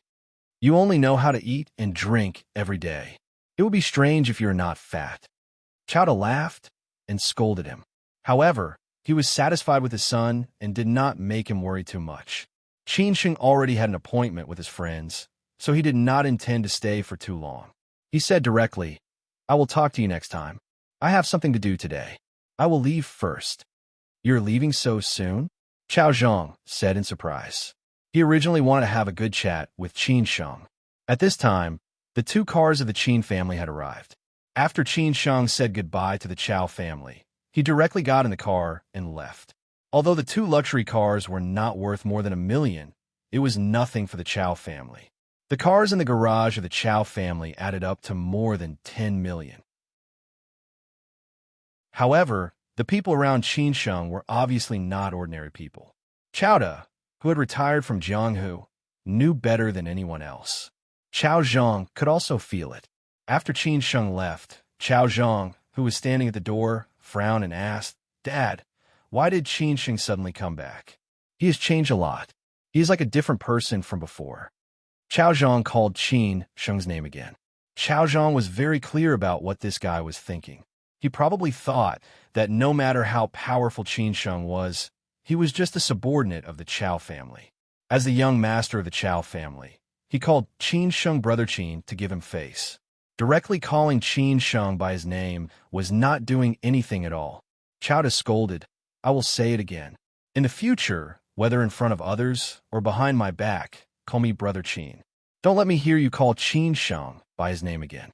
Also, from today on, whenever you see Qin Sheng, you must be respectful. Don't think that he was just working for the Chao family. Isn't it just a name? Is it so serious?" Minao was somewhat puzzled. Chao Zhang was also unconvinced. "Dad, do you have to do this? I'm your son. Do you have to scold me like this for an outsider?" Chao Da let out a long sigh and said, "I said this for your own good. You have also felt that Qin Sheng is not the Qin Sheng in the past. There are some things that I can't tell you now. You will naturally know in the future. But I can let you know that in the future, how far we can go and how high we can stand depends on how much Qin Sheng is willing to help us. Because now his identity is the young master of the Qin family in Beijing." Mina and Chao Zhang were shocked at the same time. Although they did not know how important the young master of the Qin family in Beijing was, Chao Zhang had already felt how powerful Qin Sheng was from his father's words. No wonder the boss paid so much attention to him. No wonder he felt a little strange just now. Chao Da was afraid that Chao Zhang did not know how important he was, so he continued to say, "Among the rich playboys in Hangzhou, Wei Li from the Wei family is very powerful, right? You should have heard a lot about Dugu Qingning from the Dugu family. But in front of Qin Sheng today, they also have to be respectful. You tell me, who are you?" This time, Chao Zhang was really shocked. These two were well-known figures in this big circle in Hangzhou. Everyone had to be polite to them. It did not occur to him that Qin Sheng was even more powerful than them. This was too incredible. "Dad, Qin." Chao Zhang almost called out Qin Sheng's name again. He hurriedly corrected himself and said, "What on earth did Brother Qin go through? How could he be so powerful?" Chao Da stared at Chao Zhang and said, "It's not what he went through. It's what he should have. From today on, throw away your messy things and study hard to enrich yourself. After graduation, you will follow Qin Sheng to Beijing. I have paved the road that should be paved, and I have tried my best. What I can achieve depends on you. As for how far the Chao family can go, it also depends on you." Chao Zhang instantly felt the pressure falling from the sky. He had never felt like this before. His father had never said something like this, either. He was stunned for a moment and did not know what to say. Chapter 705. Who are you to control me? Chao Zhang had been specially trained by Chao Da since he was a child. For example, Chao Zhang had attended the company's management meetings since high school. Just like how Lin Shi had wanted to train him in the past, Chao Zhang had wanted to let him get in touch with the company's affairs at an early age. After he had familiarized himself with such an environment, he would be able to get twice the results with half the effort when he entered the company in the future. However, Chao Da's training of Chao Zhang was naturally not as crazy as the Dugu family. Therefore, Chao Zhang's life after university was more relaxed. Other than basic studies, it was more about eating, drinking, having fun, and socializing. Who asked university to be more comfortable? However, Chowda had never been as serious as he was today. He directly gave Chao Zhang an order, telling him what to do. Chao Zhang was very shocked. Was it because of Qin Sheng? Chao Zhang thought to himself. Is it because of him? However, Chao Zhang could also feel the crisis of the Chao family. This had to be said after his father sold the company. If nothing had happened, his father would not have made such a decision. Therefore, during this time, Chao Zhang was relatively working hard. If he didn't work hard, his father would really be disappointed. Chao Zhang said somewhat reluctantly, "Dad, you don't have to be so dramatic. From the moment you sold the company, I knew that something must have happened to our family. I have been working very hard during this period of time, but I still want to stay in Hangzhou to develop my career in the future. In this way, I can also take care of you." Chowda said unhappily, "Your mother and I are still young. Besides, your second mother will take care of us. You don't need to worry about us. Also, don't you know that not everyone can ride on the Qin family's big boat? How many people could not even buy a ticket after racking their brains and racking their brains? You only have such a chance because Qin Sheng owes us a favor. That's why I used this favor to exchange for your future. 5 years. 5 years in Beijing is more useful than 20 years in Hangzhou. Some thresholds cannot be crossed no matter how hard you work." Chao Zhang was rendered speechless by his father's words. He was not used to his father's attitude, which was very overbearing and powerful. He did not allow him to say no. As long as he dared to refute, his boss would probably reprimand him immediately. However, Chao Zhang was not a good-for-nothing. He had already figured out the logic from his father's words. That was, Qin Sheng was very powerful now, and the Qin family behind him was very powerful. The Chao family was at a low point now. If they wanted to rise again in the future, they could only rely on the Qin family. However, his father was old and had lost his ambition, so the future of the Chao family was handed over to him. Chao Zhang had no room to refuse because he still had 2 younger sisters. His father was waiting for him to express his opinion. Obviously, he didn't give him time to think. It seemed that the decision had been made whether he agreed or not. Chao Zhang didn't want to make him sad, so he directly nodded and said, "Dad, I promise you, I won't let you down. You've made our family what it is today. Leave the future of the Chao family to me." At this moment, Chowda finally took his son seriously. He felt that this was the responsibility that a man of the Chao family should have. Chao Zhang secretly swore in his heart. Wasn't it just 5 years? He didn't believe that with his ability, he wouldn't be able to put on a show. After Qin Sheng left Jiushi Rose Garden, he returned to the courtyard over there. In the afternoon, he wanted to have a heart-to-heart talk with his brother-in-law. If this went on, Qin Sheng was really afraid that he would lose his face. After all, Lin Su was going to marry him in the future. Qin Sheng originally planned to look for Lin Zhe in a few days, who knew that he would take the initiative to contact Qin Sheng, which surprised Qin Sheng a little. His courage was commendable. Was he not afraid that he would beat him up? It was still in the back garden of the courtyard. Lin Zhe drove there alone without bringing anyone. Compared to his domineering attitude in the past, he was considered to be low-key now. Of course, he would occasionally be low-key, but it was much better than before. Brother Wu brought Lin Zhe to the back garden. He already knew the identity of this man, but it had nothing to do with him. This was all Qin Sheng's private matter. After seeing Qin Sheng, Lin Zhe deliberately teased him. "This place of yours is not bad." Qin Sheng frowned slightly. If Lin Zhe used this tone to talk to him in the past, Qin Sheng would not be surprised at all. At that time, Lin Zhe had never taken him seriously. However, after what happened in Ningbo, Lin Zhe was like a mouse seeing a cat whenever he saw him.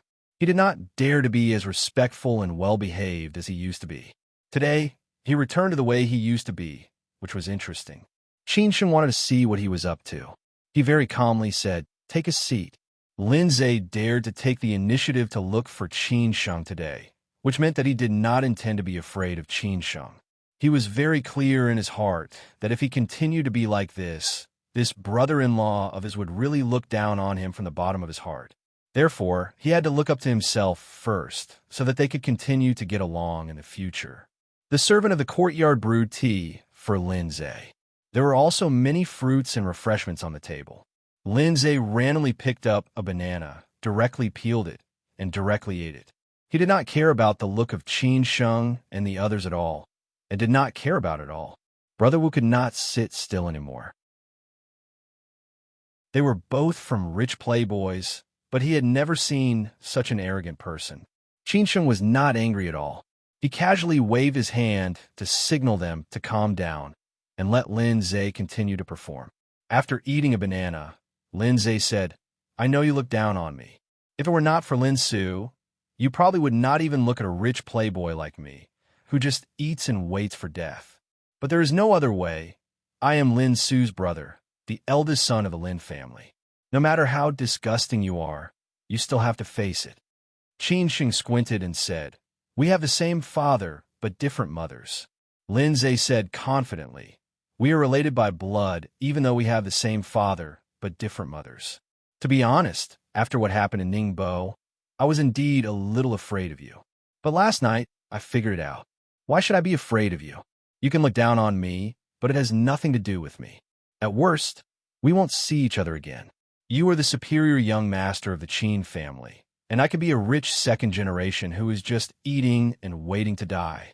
Qin Sheng laughed and said, "What? Last night, I made you lose face in front of so many people, and today you come to me to lay your cards on the table? Is that all you've got?" Qin Sheng's words made Lin Zay's expression change. He plucked up his courage and said, "What I do has nothing to do with you. What right do you have to control me?" "Why?" "Because your family name is Lin. If you were not Lin, if you were not Su's brother, of course I would not care about you. Otherwise, I would not let you embarrass the Lin family outside. You really think you are somebody? Do you really think I will ignore you because of your words? Fine. If you want me to let you go like a fart, you can either change your name to not be Lin or emigrate to a foreign country. Out of sight, out of mind. Out of sight, out of mind. Otherwise, work hard and don't embarrass the Lin family again." He did not believe that Lin Zay could play any tricks and was qualified to lay his cards on the table and negotiate with him. What a joke. Lin Zay was so angry that he almost went berserk. He shouted, "You what? Are you angry? Do you want to beat me? You could try. Do you really think you are somebody? Believe it or not, I will break your legs and let you spend the rest of your life in a wheelchair. I will see how you can make trouble outside." Qin Sheng threatened him. What Qin Sheng said directly extinguished all the courage that Lin Zay had worked hard to summon. He did not expect that Qin Sheng would be so domineering. He also believed that Qin Sheng really dared to do that. He knew better than anyone else how Lin Songhao got into the prison in the end. Qin Sheng did not bother to say anything more to him. He replied, "Tell me, what are you doing in Hangzhou this time? If you want to eat, drink, and have fun, go back to Ningbo. If you really have nothing to do, go to Shanghai to help." There are so many things to do in Shanghai. Do you really think Su is a professional manager? Qin Sheng had already given Lin Zay a way out. After hearing that, Lin Zay did not dare to continue the previous topic. He said in a hurry, "I did not come to Hangzhou to eat, drink, and have fun. Second uncle asked me to come to Hangzhou to talk about something." "Talk about something? Do you really think that I did not see what you looked like in a queen last night? You have a bunch of scoundrels and a bunch of friends. Is this how you talk about something?" Qin Sheng snorted. Lin Zay continued to explain. "Qin Sheng, you are too meddlesome. Can't I have a few friends? Aren't you the same? Okay, then let's forget about this. What happened at the entrance of the bar?" Qin Sheng saved Lin Zay's face this time and did not continue to ask. Lin Zay frowned slightly and said, "A company of the Lin family in Hangzhou is in trouble. Second uncle asked me to negotiate with the other party on behalf of the Lin family and prepare to withdraw the investment of the Lin family in it. So last night, I found a few friends to help me clear up the relationship and build a bridge, who knew that the other party's background was so strong that they directly sent people to make trouble for me. I was drunk. How could I be their opponent? In the end, I met you. No matter what, I have to thank you for what happened last night. It's up to you whether you admit it or not." Qin Sheng frowned slightly and said, "Oh, So it seems that I have wronged you? I don't want to explain anything. It's up to you whether you believe it or not. But what I want to tell you is that I, Lindsay, am no longer the Lindsay in the past. I know how to go on my own path, Lindsay said confidently, as if he wanted to prove something to Qin Sheng. Qin Sheng said disapprovingly, "Don't talk nonsense to me. Just tell me with your actions." No matter what, Lindsay was Qin Sheng's brother-in-law. Even if Lindsay had a good temper, he could not stand being scolded by his brother-in-law. Moreover, he had been proud and arrogant in the past. It was just that all his pride had been pressed to the ground by Qin Sheng in the end. Lindsay did not say anything. It was useless to say anything. Now he just held his breath in. He had to prove himself, to prove that he was not a good-for-nothing. He had to make some achievements and make Qin Sheng look at him in a different light at that time. Qin Sheng thought for a while and finally asked, "Tell me, what's the background of the other party? According to what you said, those people are not easy to deal with. It is estimated that they will not let what happened last night go easily. Don't fall down at that time." Upon hearing Qin Sheng's words, Lindsay was overjoyed. As long as Qin Sheng was willing to show up, this matter might be easy to negotiate. After all, Qin Sheng knew Wei Li and Duga Qingning. At that time, if they said a few words, this matter might be settled. Lindsay said bluntly, "I just figured it out. Their backer is an old monk." Upon hearing this name, Qin Sheng's expression changed slightly. He said, "An old monk." Chapter 706. As good as Gold Lindsay had mustered up all his courage to take the initiative to meet Qin Sheng today. What had happened last night had made him lose face. First, he had been humiliated by Qin Sheng, and then he had been reprimanded by Qin Sheng. This had made Lindsay lose face. Especially when his friends had asked him who he was, Lindsay had said, "My brother-in-law," without any temper. From the looks of his friends, Lindsay could tell that they were laughing at him. Moreover, ever since Qin Sheng had returned to Shanghai, Lindsay had almost ignored him. Even when Lindsay arrived in Shanghai and took the initiative to meet Qin Sheng still refused to meet him. How could Lindsay not be resentful? Actually, he had changed a lot during this period of time, especially after his father and second uncle talked to him a few times, which made him completely determined. Whether it was his father or second uncle, they both made it very clear. Although 40% of the Lin family's assets had been given to Lin Su, and these assets were destined to belong to the Qin family in the future, this was also a chance for the Lin family to rebuild itself. As long as they followed in the footsteps of the Qin family, the Lin family's future would be far more abundant than this 40% of their assets. The only direct heir of the Lin family was Lindsay. If Lindsay did not work hard, the Lin family would lose this opportunity for nothing. Although the Lin family would not collapse. After all, with Lin Su supporting them, no one would really dare to do anything to the Lin family. But for a man like Lindsay, didn't he feel that living was too suffocating? After thinking about it for 2 months, Lindsay finally figured it out. As a result, he followed his second uncle to Shanghai and prepared to do something big. He also wanted to have a good talk with Qin Sheng. He wanted to apologize for the mistakes he had made in the past and discuss what he wanted to do in the future. However, Qin Sheng did not give him a chance.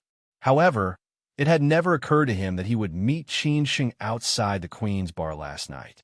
Moreover, Qin Sheng had seen the scene of him being humiliated, which made him feel very proud.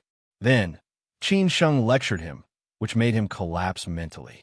Today, Lindsay came over to have a showdown with Qin Sheng. He felt that no matter what he said, Qin Sheng would not believe him. In that case, forget it. In the future, they would go their own ways, and it would be best if they never contacted each other again. However, the courage that he had summoned up with great difficulty was crushed by Qin Sheng so easily. In the end, he could only confess honestly and did not bother to explain anything. Qin Sheng felt that Lindsay was a little different today. In the past, Lindsay did not have the courage to face him directly. Today, he actually dared to bargain with him. This made Qin Sheng look at him in a different light. If Lindsay did not even have the courage to face him directly. How could Qin Sheng think that he was worth putting in an important position? After that, when Lin Zhe finished explaining his purpose of coming to Hangzhou this time, Qin Sheng felt that he had really wronged him. In addition, what Lin Zhe had said at the end made Qin Sheng feel that Lin Zhe had indeed changed. However, Lin Zhe's trip to Hangzhou this time involved the old monk, so Qin Sheng had to pay attention to it. If he really had a conflict with the old monk, Lin Zhe would definitely be no match for him. In that case, Qin Sheng could only ask him to step in. However, Qin Sheng did not want to fight with the old monk now. The old monk had refused the Yin family's invitation, which was to make space and opportunities for Qin Sheng. This time, Qin Sheng came to Hangzhou to deal with Third Master Wu first. After dealing with Third Master Wu, he would consider the old monk. Qin Sheng was very clear about this. Therefore, Qin Sheng frowned and said, "If the backer over there is really the old monk, I advise you to be careful in Hangzhou. I will talk to second uncle about this. Don't act rashly. The old monk is not easy to deal with." Originally, Lin Zhe wanted to say, "Why should I listen to you?" But in the end, he held back because he remembered what had happened in the past. It seemed that when Qin Sheng was driven out of Hangzhou last time, the old monk was also involved. In that case, did Qin Sheng's return to Hangzhou this time also have something to do with the old monk? That was why he said such a thing. Lin Zhe had no choice but to compromise. He could feel Qin Sheng's seriousness. If he really messed up Qin Sheng's plan, he was afraid that his brother-in-law would really take it out on him. "All right, you talk to second uncle first. I won't contact them for a few days. I'll wait until you make a decision." Qin Sheng was very satisfied with Lin Zhe's attitude. He looked at Lin Zhe, nodded slightly, and said, "If you really want me to look up to you, show me your strength and do something. I will naturally see it. You don't have to say it out loud." Originally, Lin Zhe wanted to refute, but in the end, he held back. Since Qin Sheng had nothing to talk with him, he directly asked Yang Dainyu to send the guest away. In the evening, in the old monk's villa, Chu Huanqi ran back in a hurry and asked the nanny who came down from upstairs, "Where is my grandfather?" The nanny replied with a smile, "Master is meeting a guest in the study." Then Chu Huanqi ran to the study on the second floor in a hurry. The door of the study was open, which meant that they did not talk about anything important. Chu Huanqi walked in directly and saw Yuan Ke sitting beside his grandfather. After a casual greeting, he said to his grandfather, "Grandpa, I have something to report to you." Judging from Chu Huanqi's expression, it should be something urgent. The old monk looked at Yuan Ke and signaled him to go back first. They would talk about the rest later. Yuan Ke stood up happily and nodded to the old monk. After that, he said something to Chu Huanqi and walked out of the study at a moderate pace. He was more familiar with this place than his own home. Yuan Ke and Chu Huanqi were quite close. They often hung out together. However, neither of them was a fool. Maybe they were just taking what they needed. Besides, the old monk knew better than anyone else what those people below him were planning. He had prepared a lot of backup plans for his grandson. After Chu Huanqi saw Yuan Ke off, he immediately closed the door of the study. The old monk frowned and asked, "What's the matter? Why are you so flustered?" Chu Huanqi did not keep him guessing. He said seriously, "Grandpa, Qin Sheng went back to Hangzhou." Upon hearing this news, the old monk became serious in an instant. This was somewhat unexpected to him. What happened in Shanghai was enough to make Qin Sheng badly battered. After all, Third Master Wu was in Shanghai now, and the Yin family kept making trouble for Qin Sheng. However, Qin Sheng could still find time to rush back to Hangzhou. This was not easy at all. The old monk frowned and asked, "Is the news reliable?" Chu Huanqi took 2 steps forward and said seriously, "Absolutely reliable. If I was not sure whether the news was true or not, I would not dare to tell you. This is not a small matter." As Lin Zhe had told Qin Sheng today, the person who had a conflict with him last night was a playboy who was close to Chu Huanqi. The two families were relatives, but they did not have much contact in daily life. After the playboy had suffered losses last night, he immediately admitted defeat because he had recognized Wei Li and Dugu Qingning. A wise man knew better than to fight when the odds were against him. However, how could he swallow it so easily?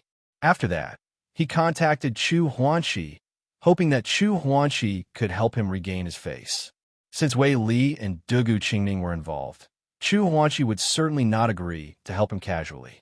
In particular, the playboy also said that at that time, Wei Li and Dugu Qingning had accompanied a distinguished young man who seemed to know Lin Zhe. That was why he stood up for Lin Zhe. After hearing this, Chu Huanxi immediately thought of something. Lin Zhe was a descendant of the Lin family in Ningbo, and Lin Zhe's sister was Qin Sheng's girlfriend. In addition, since Wei Li and Dugu Qingning took it seriously, this young man's identity was not simple.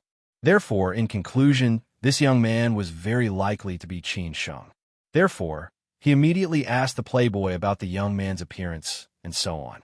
The result was similar to what he had guessed. It was almost Qin Sheng. However, Chu Huanxi was still somewhat worried. In the end, he went to the Queen's bar and found a surveillance video of the bar that night. In the end, he found Qin Sheng and confirmed his identity. The old monk murmured to himself. Qin Sheng suddenly appeared in Hangzhou. It's a bit strange. It's definitely not a good thing. Chu Huanxi was somewhat worried. Grandpa, what should we do? Didn't we plan to reconcile with him? Should we take the initiative to contact him? Otherwise, if he comes back to take revenge, we will have a deeper conflict at that time. The old monk thought for a while and said, I guess Qin Sheng must have come back to Hangzhou secretly this time. Otherwise, why didn't Third Master Wu make any response? Otherwise, he would have definitely responded. Therefore, we have to plan this matter in a low-key manner. We can't let more people know. Otherwise, it will not be good for Qin Sheng or for us if the information is leaked. Grandpa, don't worry. I didn't tell anyone. At present, only you and I know. Chu Huanxi said very firmly. Since his grandpa had said so, of course, he would not tell others. After all, many of the people below him could not be trusted. There were spies from various forces. The old monk stood up from the sofa and walked out slowly. He walked back and forth in the study with his head down. After a while, he continued to say, find some absolutely reliable people to investigate who Qin Sheng is close to in Hangzhou and who he has met. Then tell me immediately so that I can judge what he's going to do in Hangzhou. At the same time, don't be found out. Even if you find out, you can't tell us. Otherwise, there will be misunderstandings. And remember, never leak the information. If anyone leaks it out, he will bear the consequences. Since the old master had given such an order, if Chu Huanxi could not do it well, how could he take over such a large interest group in the future? Therefore, Chu Huanxi said firmly, Grandpa, don't worry. I will do it now. I will definitely not let you down. The old monk let out a long sigh and said, Go ahead. I hope Qin Sheng doesn't come back to Hangzhou for us this time. Otherwise, it will be a little troublesome. Chu Huanxi did not say anything. He nodded and left the Chu family's villa in a hurry. This time, he would listen to his grandpa's orders and would not act recklessly. Qin Sheng did not know that no matter how careful he was still found by others. Fortunately, it was found by the old monk. If Third Master Wu had found out, it would have been a little troublesome. However, Qin Sheng did not care about this now. What he needed to think about now was how to talk with Boss Hu tomorrow. Boss Hu would not agree easily like the Dugu family.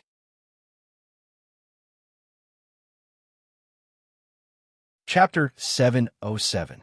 Betrayal again unknowingly. A storm was brewing. Qin Sheng had already started to take action in Hangzhou. Chang Baji and Bao Fan did not stop in Shanghai.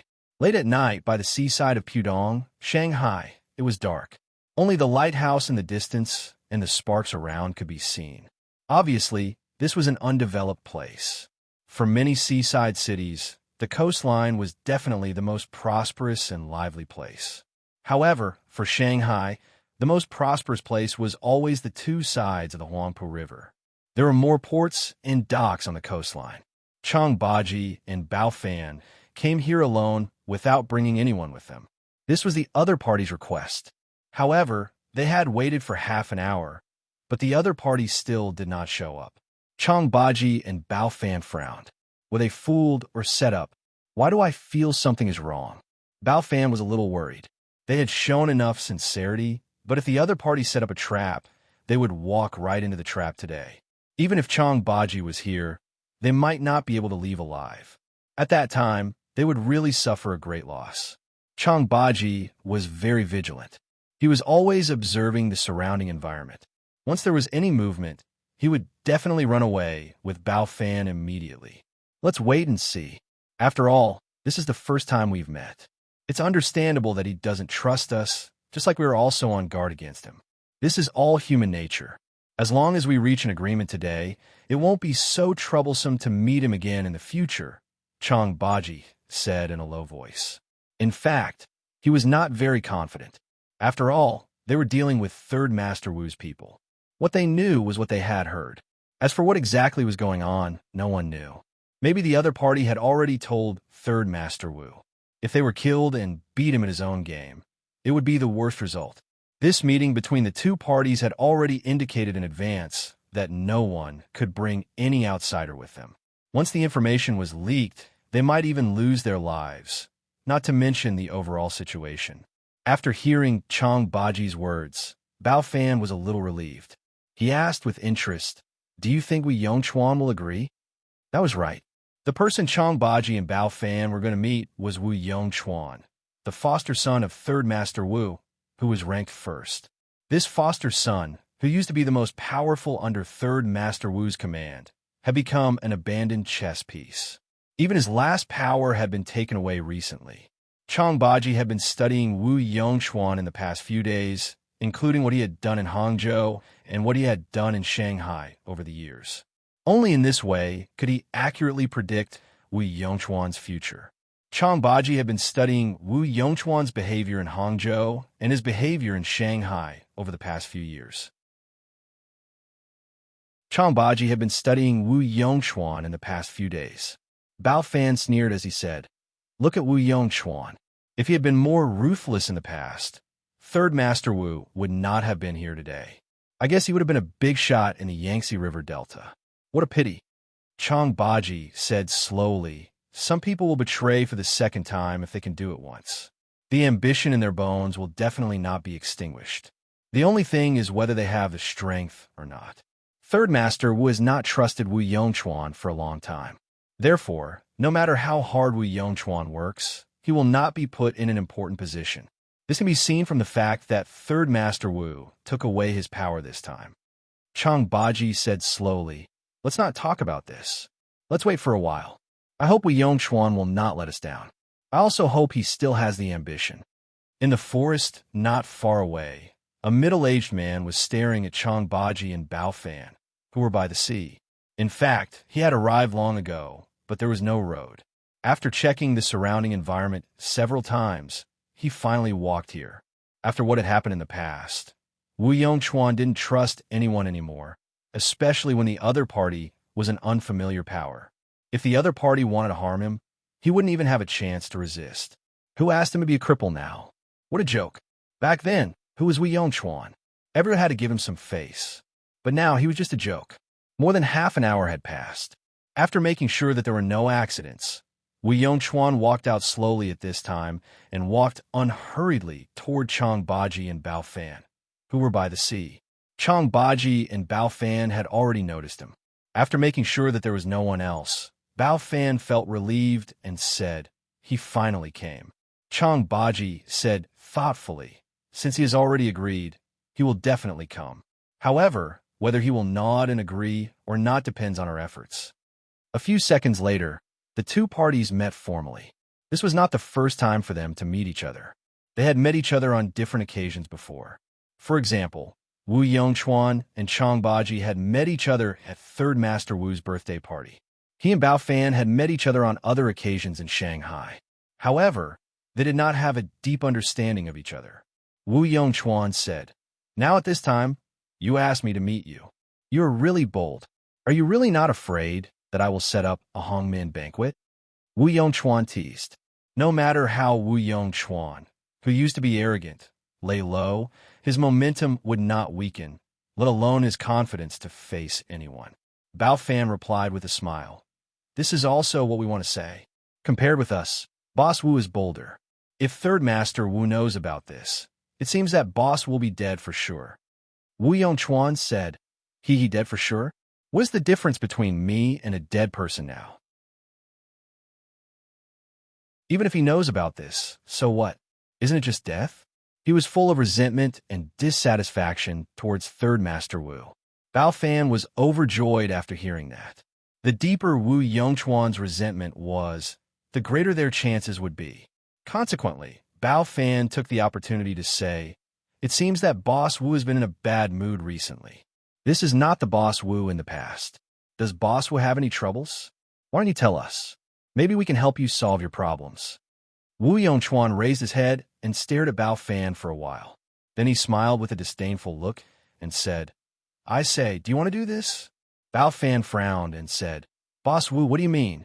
You are Qin Sheng's men, while I am foster father's man. My foster father and Qin Sheng are like fire and water now.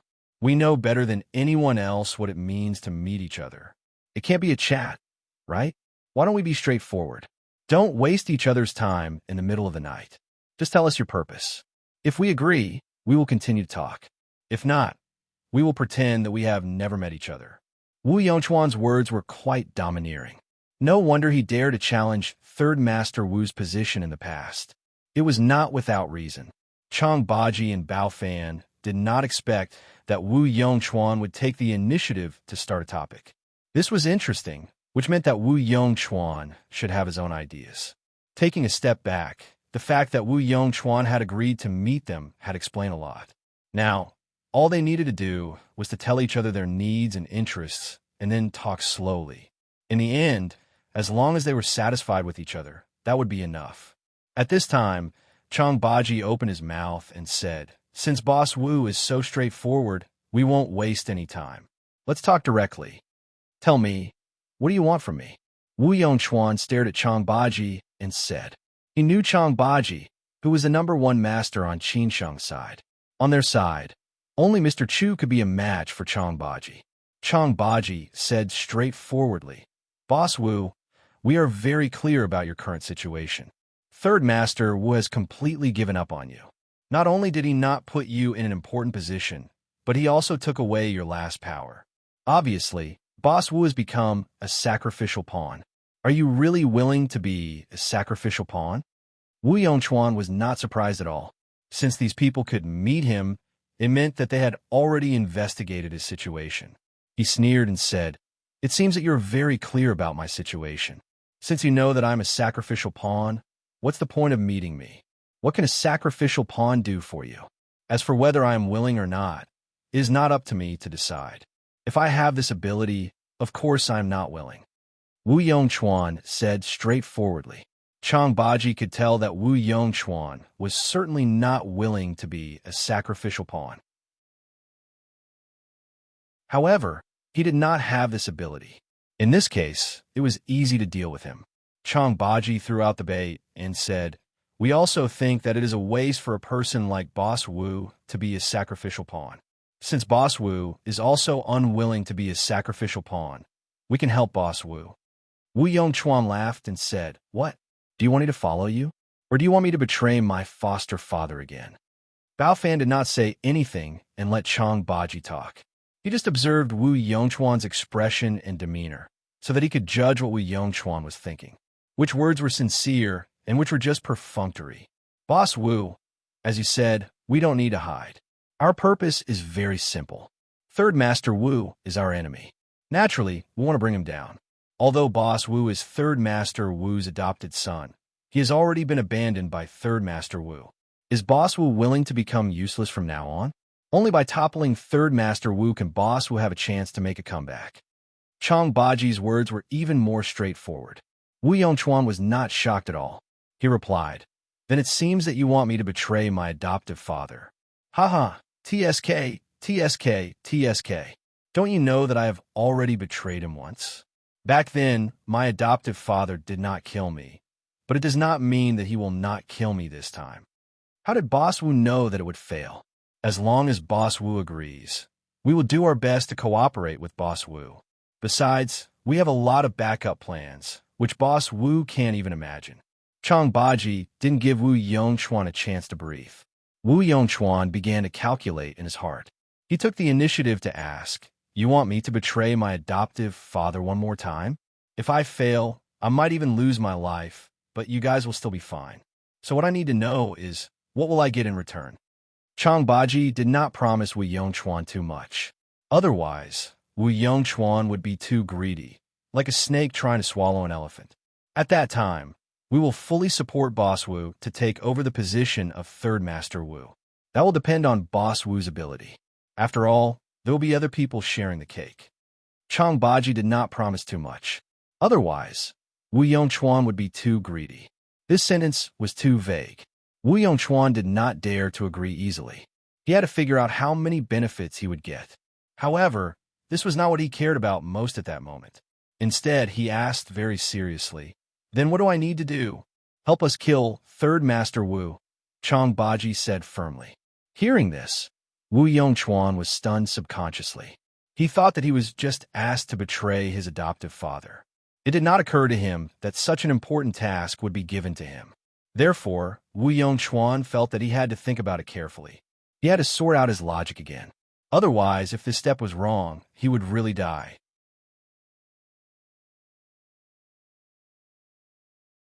Chapter 708. Just ask. When Chang Baji and Bao Fan contacted him, Wu Yongchuan already knew what they wanted to do. Both sides were already enemies who could not tolerate each other. His foster father had joined hands with the Yin family and others to kill Qin Sheng. Qin Sheng would definitely not give up without a fight. Hence, the reason why they contacted him was to ask him to help them deal with his foster father. To be frank, they wanted him to betray his foster father. Wu Yongchuan did not want to come at first, but he thought it did not matter later. Anyway, he had nothing to do. He just wanted to see what they wanted to do. Maybe his foster father would put him in an important position again after he told him about it. This could be regarded as a show of loyalty. Or he wanted to see what they could offer him. If it was tempting enough to change his current position, he could betray his foster father again. Anyway, he was full of resentment toward his foster father now. He was forced to do this by his foster father, so he could not be blamed. However, he did not expect that these people would ask him to kill his foster father directly. This was King big time. Not to mention whether he could kill his foster father or not. There were many masters around his foster father. Mr. Chu and Yang Ding alone were not easy for him to deal with. Secondly, he betrayed his foster father in the past, and his foster father spared his life later. Now he betrayed his foster father again, which was already intolerable. If he killed his foster father again, he was afraid that it would cause public anger. Finally, the relationship between his family and his foster father was exposed. At that time, his reputation would be completely ruined. Therefore, Wu Yongchuan instantly became nervous and began to weigh the pros and cons. He could not just agree to it casually. It's impossible for me to kill my foster father. It's more difficult than going to heaven. Wu Yongchuan began to ask his doubts one by one, so that he could make the best choice.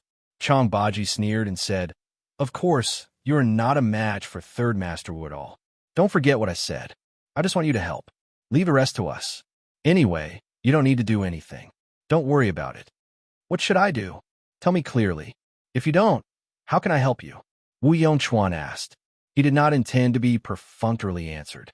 Bao Fan said impatiently, "At most, I just need you to lure Third Master Wu out of Shanghai. As for the details, we will discuss it later. There is no specific plan now." Wu Yongchuan's brows furrowed tightly. He had to put this matter aside for now and continue asking questions. He said in a low voice, "All right, even if I only have to lure him out, if Godfather dies, I definitely won't be able to escape responsibility.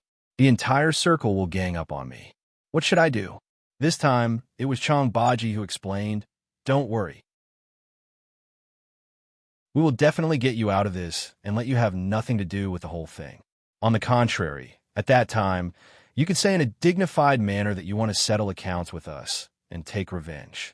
In this way, you can conveniently take over the forces in Shanghai." Baji said, "Don't worry. We will definitely get you out. You will have to find a way to get back with us."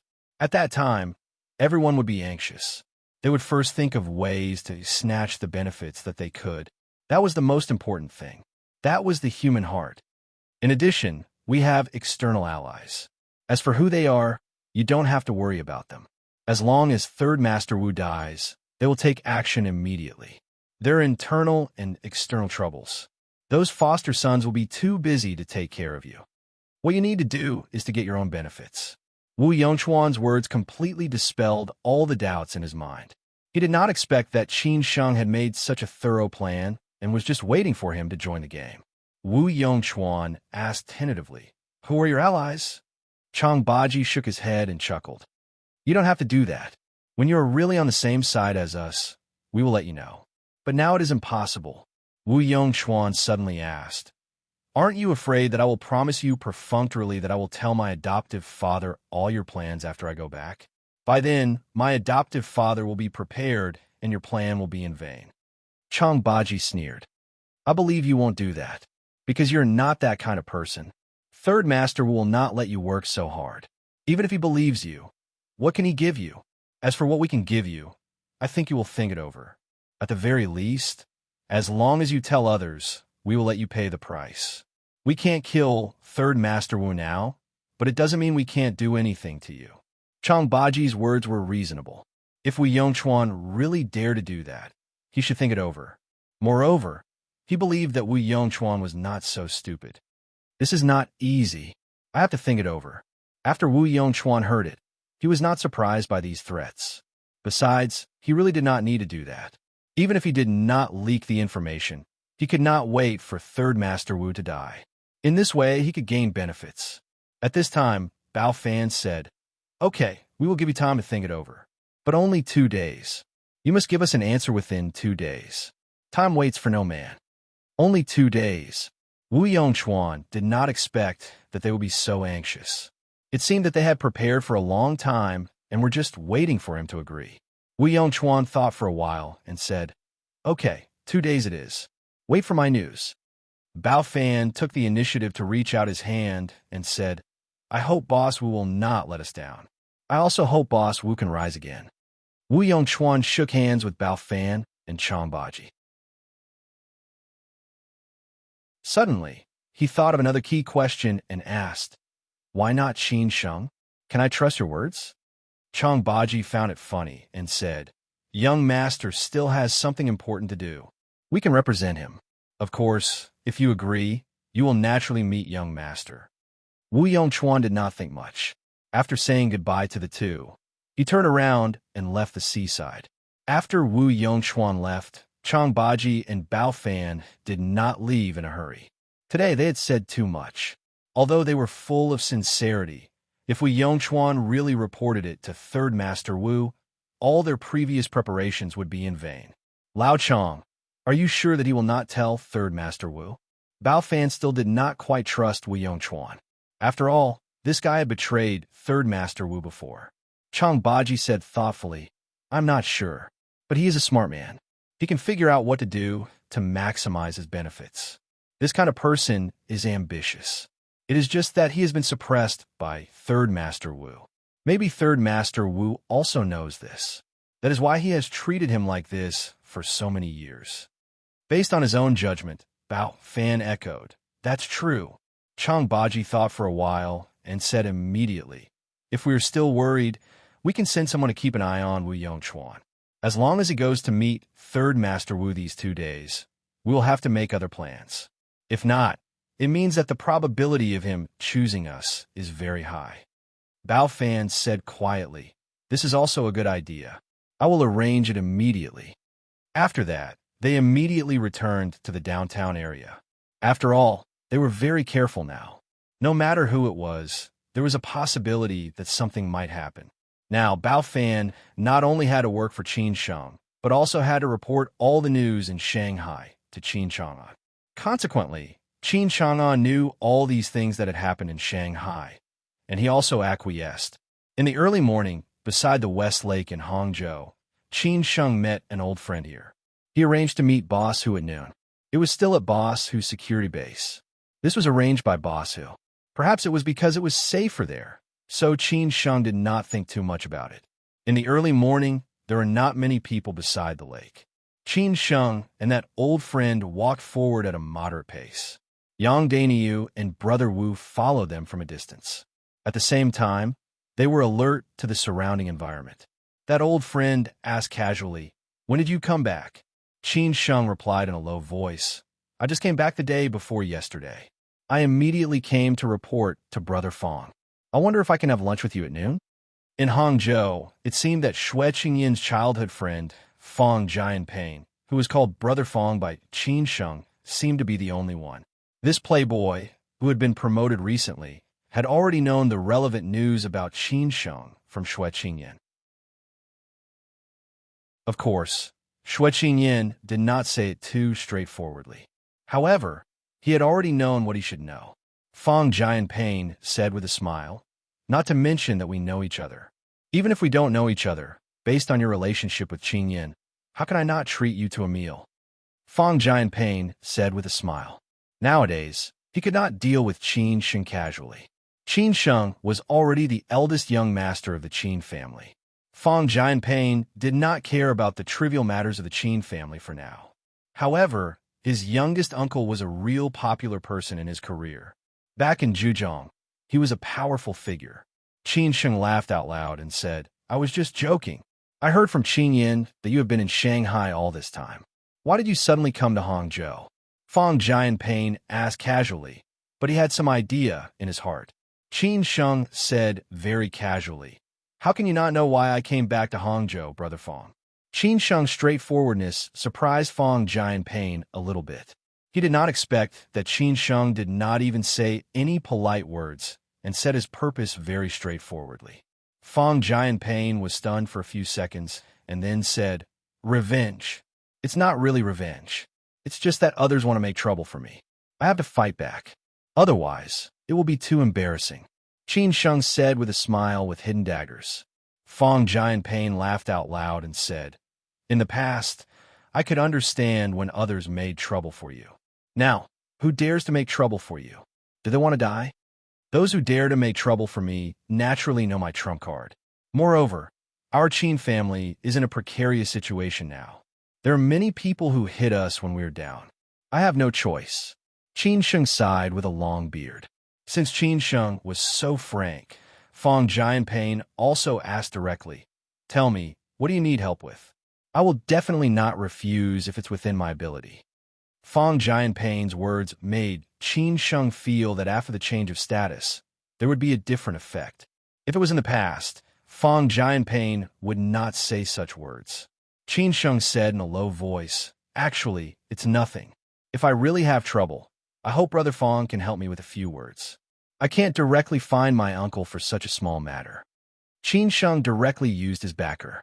Fong Jianping did not want to guess more meaning in Qin Sheng's words, but he had to help because there would be returns after all. So Fong Jianping said lightly, "If you really have trouble, just tell me and I'll try my best." Qin Sheng really did not expect that today's meeting with Fong Jianping would be so smooth.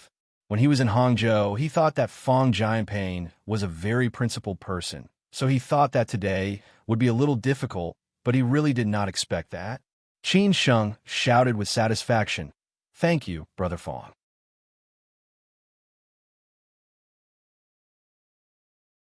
Chapter 709. To be honest, Qin Sheng was a bit like a fox borrowing the tiger's power. Of course, he would not go to his uncle. Even if he did, his uncle might not be willing to help him in this matter. Fong Jianping would not think about this. He had his own considerations. If it was in the past, he would never say this to Qin Sheng, because Qin Sheng was not qualified to be on the same level as him. Even if he was familiar with Xue Qingyin, so what? After all, they were not friends on the same path. But now it was different. Qin Sheng had powerful resources behind him.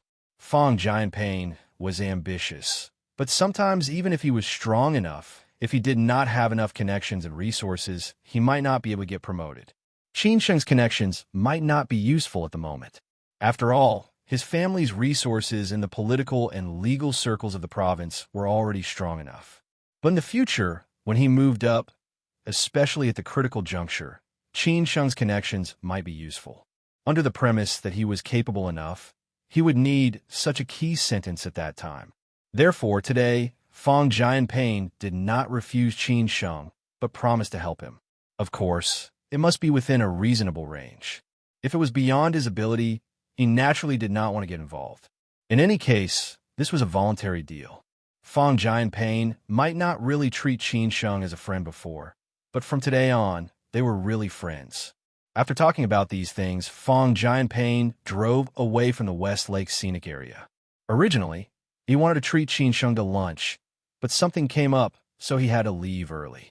He would make up for this meal later. Qin Sheng took Yang Daniu and Brother Wu to the nearest Iwiguan and had some lunch. After lunch, he called Xue Qingyin and told her about the meeting with Fong Jianping today. He also said that he was surprised by Fong Jianping's attitude today. Qin Sheng did not understand Fong Jianping, but Xue Qingyin knew Fong Jianping better than anyone. She was not surprised by Fong Jianping's attitude at all. She smiled and said, "This is Fong Jianping's character. He is capable and ambitious, and he knows how to deal with people. He can get to where he is today not only because of his family, but more because of his personal ability. No matter where he works, his leaders and colleagues have a high evaluation of him. He is not too outstanding. On the contrary, he is low-key and pragmatic. He could do everything to the extreme." Qin Sheng nodded silently and said, "Smart, very smart. But sometimes it's not good to be too smart. Sister, do you think Fong Jianping is worthy of being friends with? Don't put a question mark on him just because of what happened today. On the contrary, people like Fong Jianping are very worthy of deep friendship. Since he already knows your identity, he is very clear about how to deal with you. He also knows how to make steady progress. He will not ask you to return the favor just because he helped you today.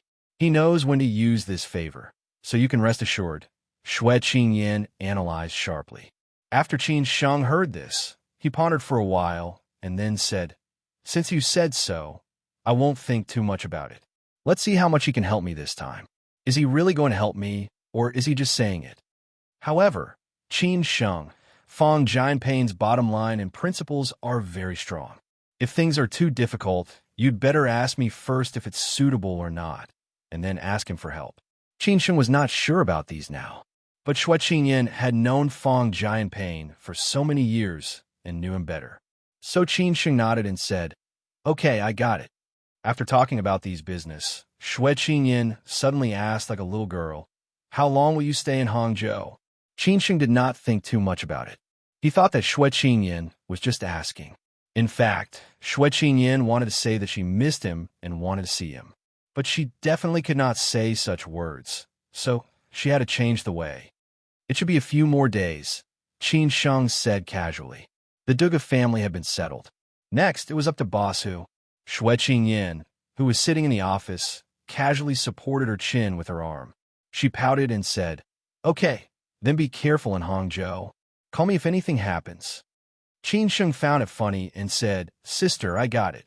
I'm not a 3-year-old kid anymore." Xue Qingyin covered her mouth and smiled. Sometimes this man was like a big boy who could not grow up. Sometimes he was as mature as an old man in his 40s or 50s. But no matter what he looked like, he could not stop her from liking him. She did not know when he had stolen her calm heart. After hanging up the phone, Xue Qingyin was a little worried. She was thinking about what reason she could use to refuse the dinner at night. It could not be said to be a dinner party. There was a rich bachelor from Beijing, who was also from a big family. Now his business was even more prosperous, so the big boss deliberately joined in the brothers' party, wanting her to get to know him. But Xue Qingyin already had someone she liked, so naturally she was very disgusted. What a headache! In Hangzhou, after lunch, Qin Sheng went to Boss Hu's training base. Boss Hu asked him to meet there. Qin Sheng was more or less reluctant, because he was afraid that the news would be leaked. But Boss Hu said it was okay. Qin Sheng could only let him go. After all, he was asking for help. Qin Sheng was familiar with Boss Hu's training base. When he had been in Hangzhou, he had been there with Lao Chong. At that time, Lao Chong had fought with Boss Hu's subordinates. Of course, Lao Chong won. After that, Lao Chong often went to Boss Hu's training base to train those bodyguards. Therefore, compared with Qin Sheng, Lao Chang was more familiar with Boss Hu. The two of them could be considered friends. Boss Hu's training base could be said to be the largest training base for bodyguards in Zhejiang. Boss Hu's business in this area had already spread across the three provinces of Jiangsu, Zhejiang, and Shanghai. It could be seen how powerful Boss Hu was. After the two cars arrived at the gate of the training base, they went in smoothly after reporting their identities. In the end, they parked in a training hall according to the directions. Before they walked in, they had already heard talking and laughing inside. Among them, Wei Li's voice was the most obvious. It seemed that Wei Li had arrived earlier than Qin Sheng. The Wei family had a good relationship with Boss Hu. Wei Li even called Boss Hu uncle. Even the two domineering bodyguards beside Wei Li's father had been selected by Boss Hu. Not to mention that Boss Hu was in charge of all the shopping malls under the Wei family in Jiangsu, Zhejiang, and Shanghai. Consequently, the two families had a close relationship. After Qin Sheng had mentioned Boss Hu, Wei Li had directly said that the two families had a good relationship. He could take the initiative to go to Boss Hu. If necessary, he could also ask his father to act as a go-between. However, Qin Sheng still had to deal with Boss Hu personally. At the beginning, Qin Sheng was not clear about Wei Li's capability. However, after he got to know more about Wei Li, he felt that Wei Li was not simple at all. It could be said that Wei Li was a powerful ally.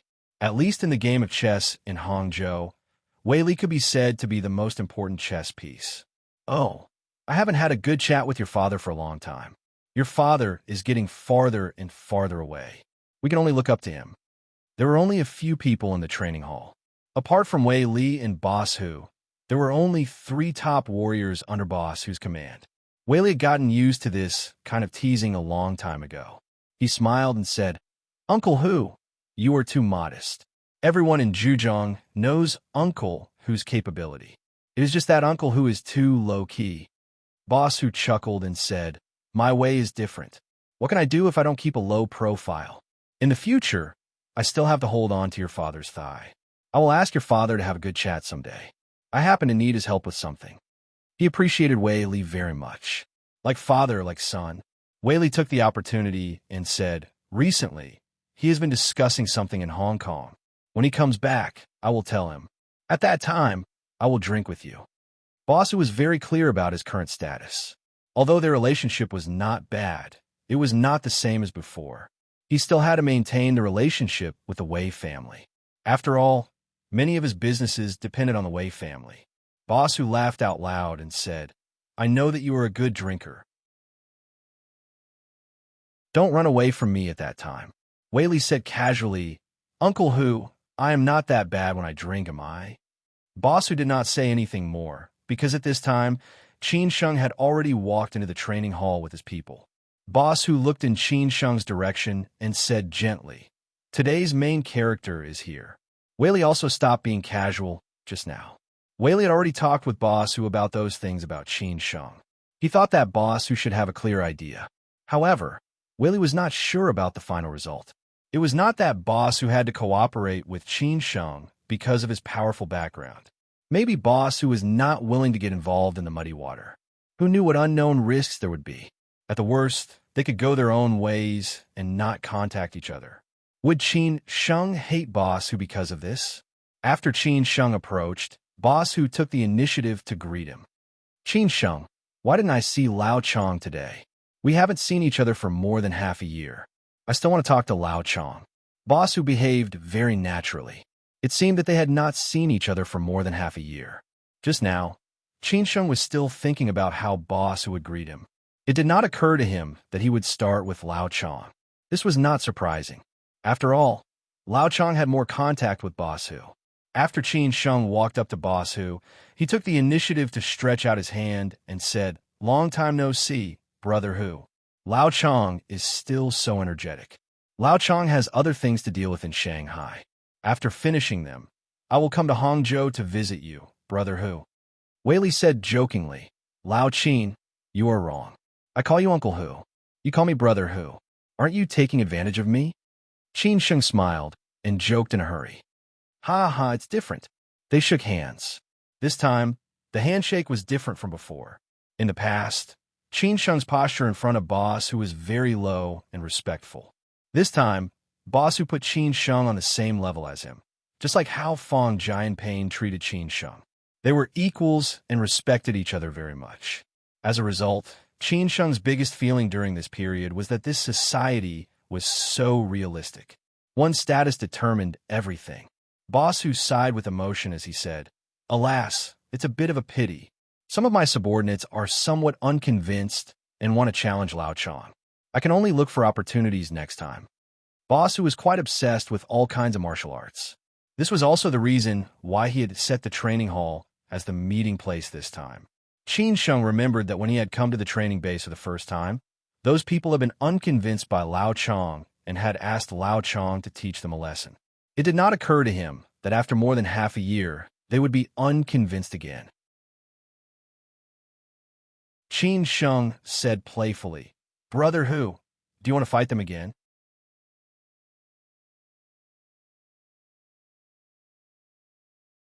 Chapter 710. It was still the same. Both Qin Sheng and Wei Li knew that Boss Hu had been a soldier for 10 years. He had left the army after he made a mistake. Besides, his family urged him to go home and inherit the family business. However, as a veteran, Boss Hu had a deep affection for the army. The whole training base had recruited many retired veterans, many of whom had been the king of soldiers. From this point, it could be seen that Boss Hu had a good relationship with the army. Otherwise, he would not have been able to take over such resources so easily. It should be known that these king of soldiers were really eager to be recruited.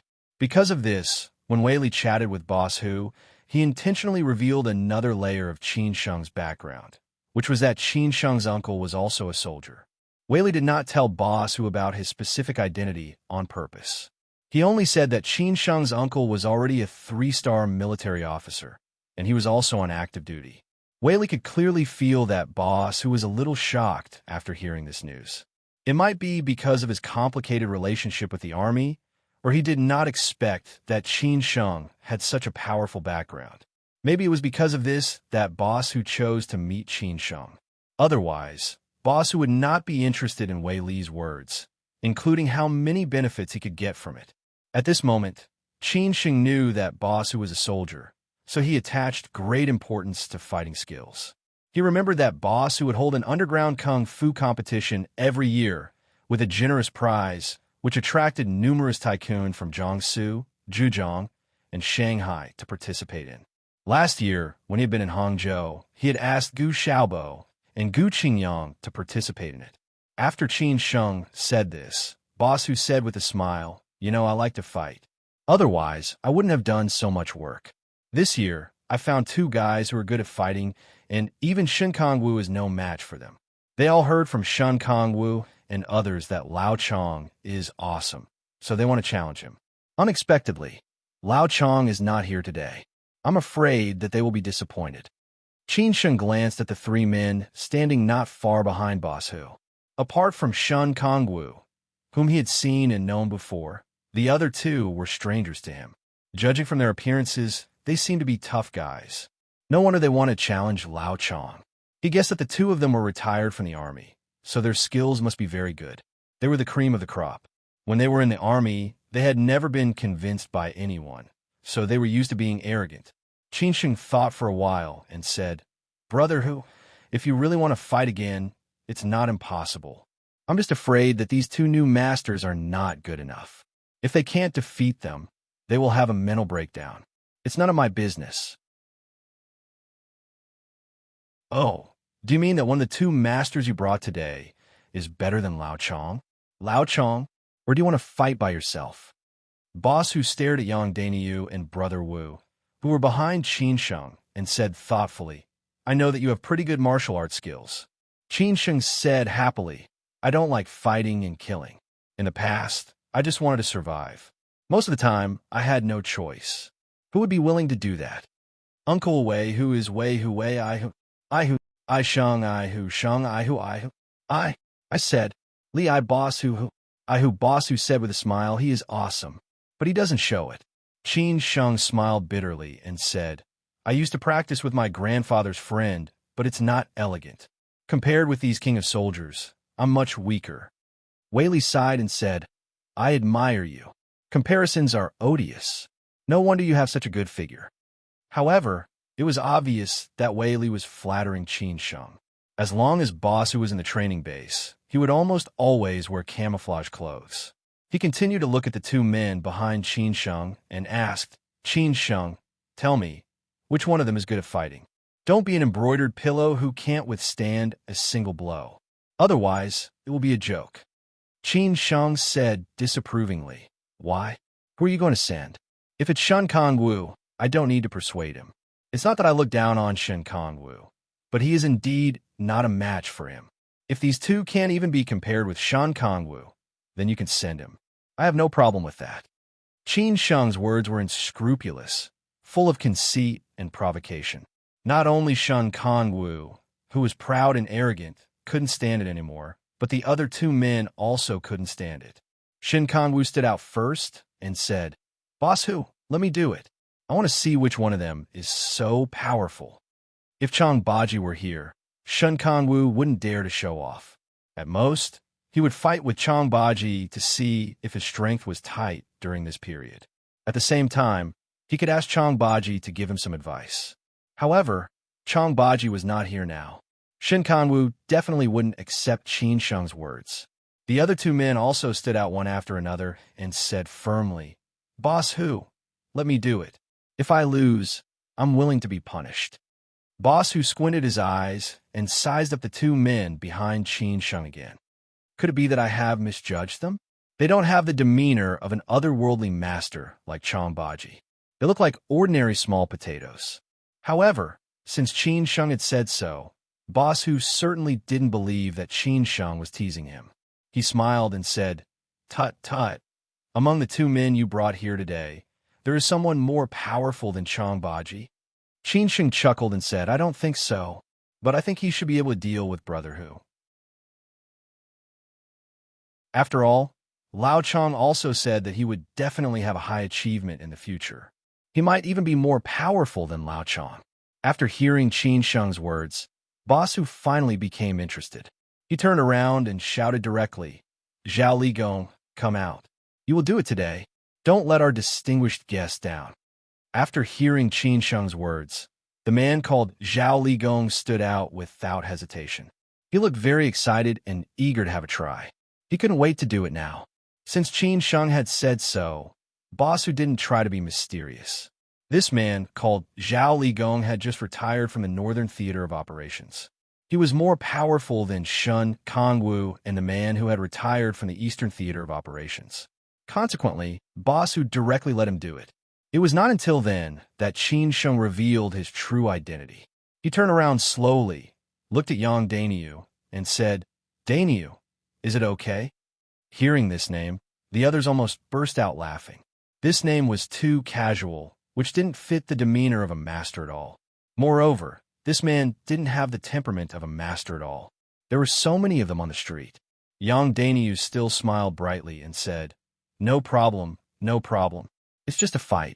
I have never been afraid of it for so many years. At worst, I will be defeated. In that case, I can only admit that I'm not as good as you. I believe in you. Just try your best. Qin Sheng didn't put pressure on Yang Dainyu. After all, Yang Dainyu was not his subordinate, but his friend. Yang Dainyu looked at the man called Zhao Ligong provocatively. After that, he walked slowly to the open space beside him, looking a little sloppy. Zhao Ligong followed him closely and kept a distance from the others. After all, fists and kicks had no eyes. No one knew what would happen later. Wei was very excited. He hadn't seen such a hot-blooded and exciting scene for a long time. Those small conflicts in daily life were really like children's play. As for those in movies, it was even more difficult to come across. However, it was not that he didn't know the world. He had also seen those masters fighting. It was just that ordinary people couldn't see it. Unknowingly, the protagonists had changed to Yang Dainyu and Zhao Ligong. Everyone was staring at them. They wanted to see who was more powerful. Judging from the momentum, Zhao Ligong was obviously more domineering. His whole body was full of fighting intent. As for Yang Dainyu, he was still so sloppy. It seemed that he didn't take this matter seriously at all. Everyone estimated that Yang Dainyu would definitely lose. They didn't believe that Yang Dainyu had the strength of Changbaji. Such a master was rare. Only Qin Sheng knew that Yang Dainyu's strength was not simple. He had seen Yang Dainyu fight. Even Changbaji had to treat him seriously. How could he be ordinary? However, Qin Sheng was still not clear about Zhao Ligong's strength. So he was a little uncertain. Yang Dainyu looked at Zhao Ligong, who was 3 meters away from him. After looking at him for a while, he smiled and said, "My name is Yang Dainyu. I was born in Timu Mountain behind here. Brother, you should be gentle later. Let's not go too far." Zhao Ligong couldn't stand this kind of mischievous people the most. He sneered and said, "You'd better show your real strength. If I really hurt you, it's my fault."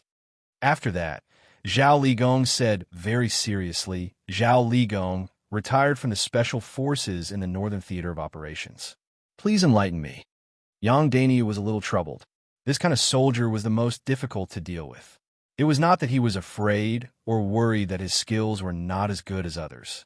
It was just that every time these people fought, it was like they were risking their lives. It was very difficult to deal with them. They had to win or lose. Otherwise, they would not give up. He had encountered this kind of situation many times before. Okay. You're so long-winded.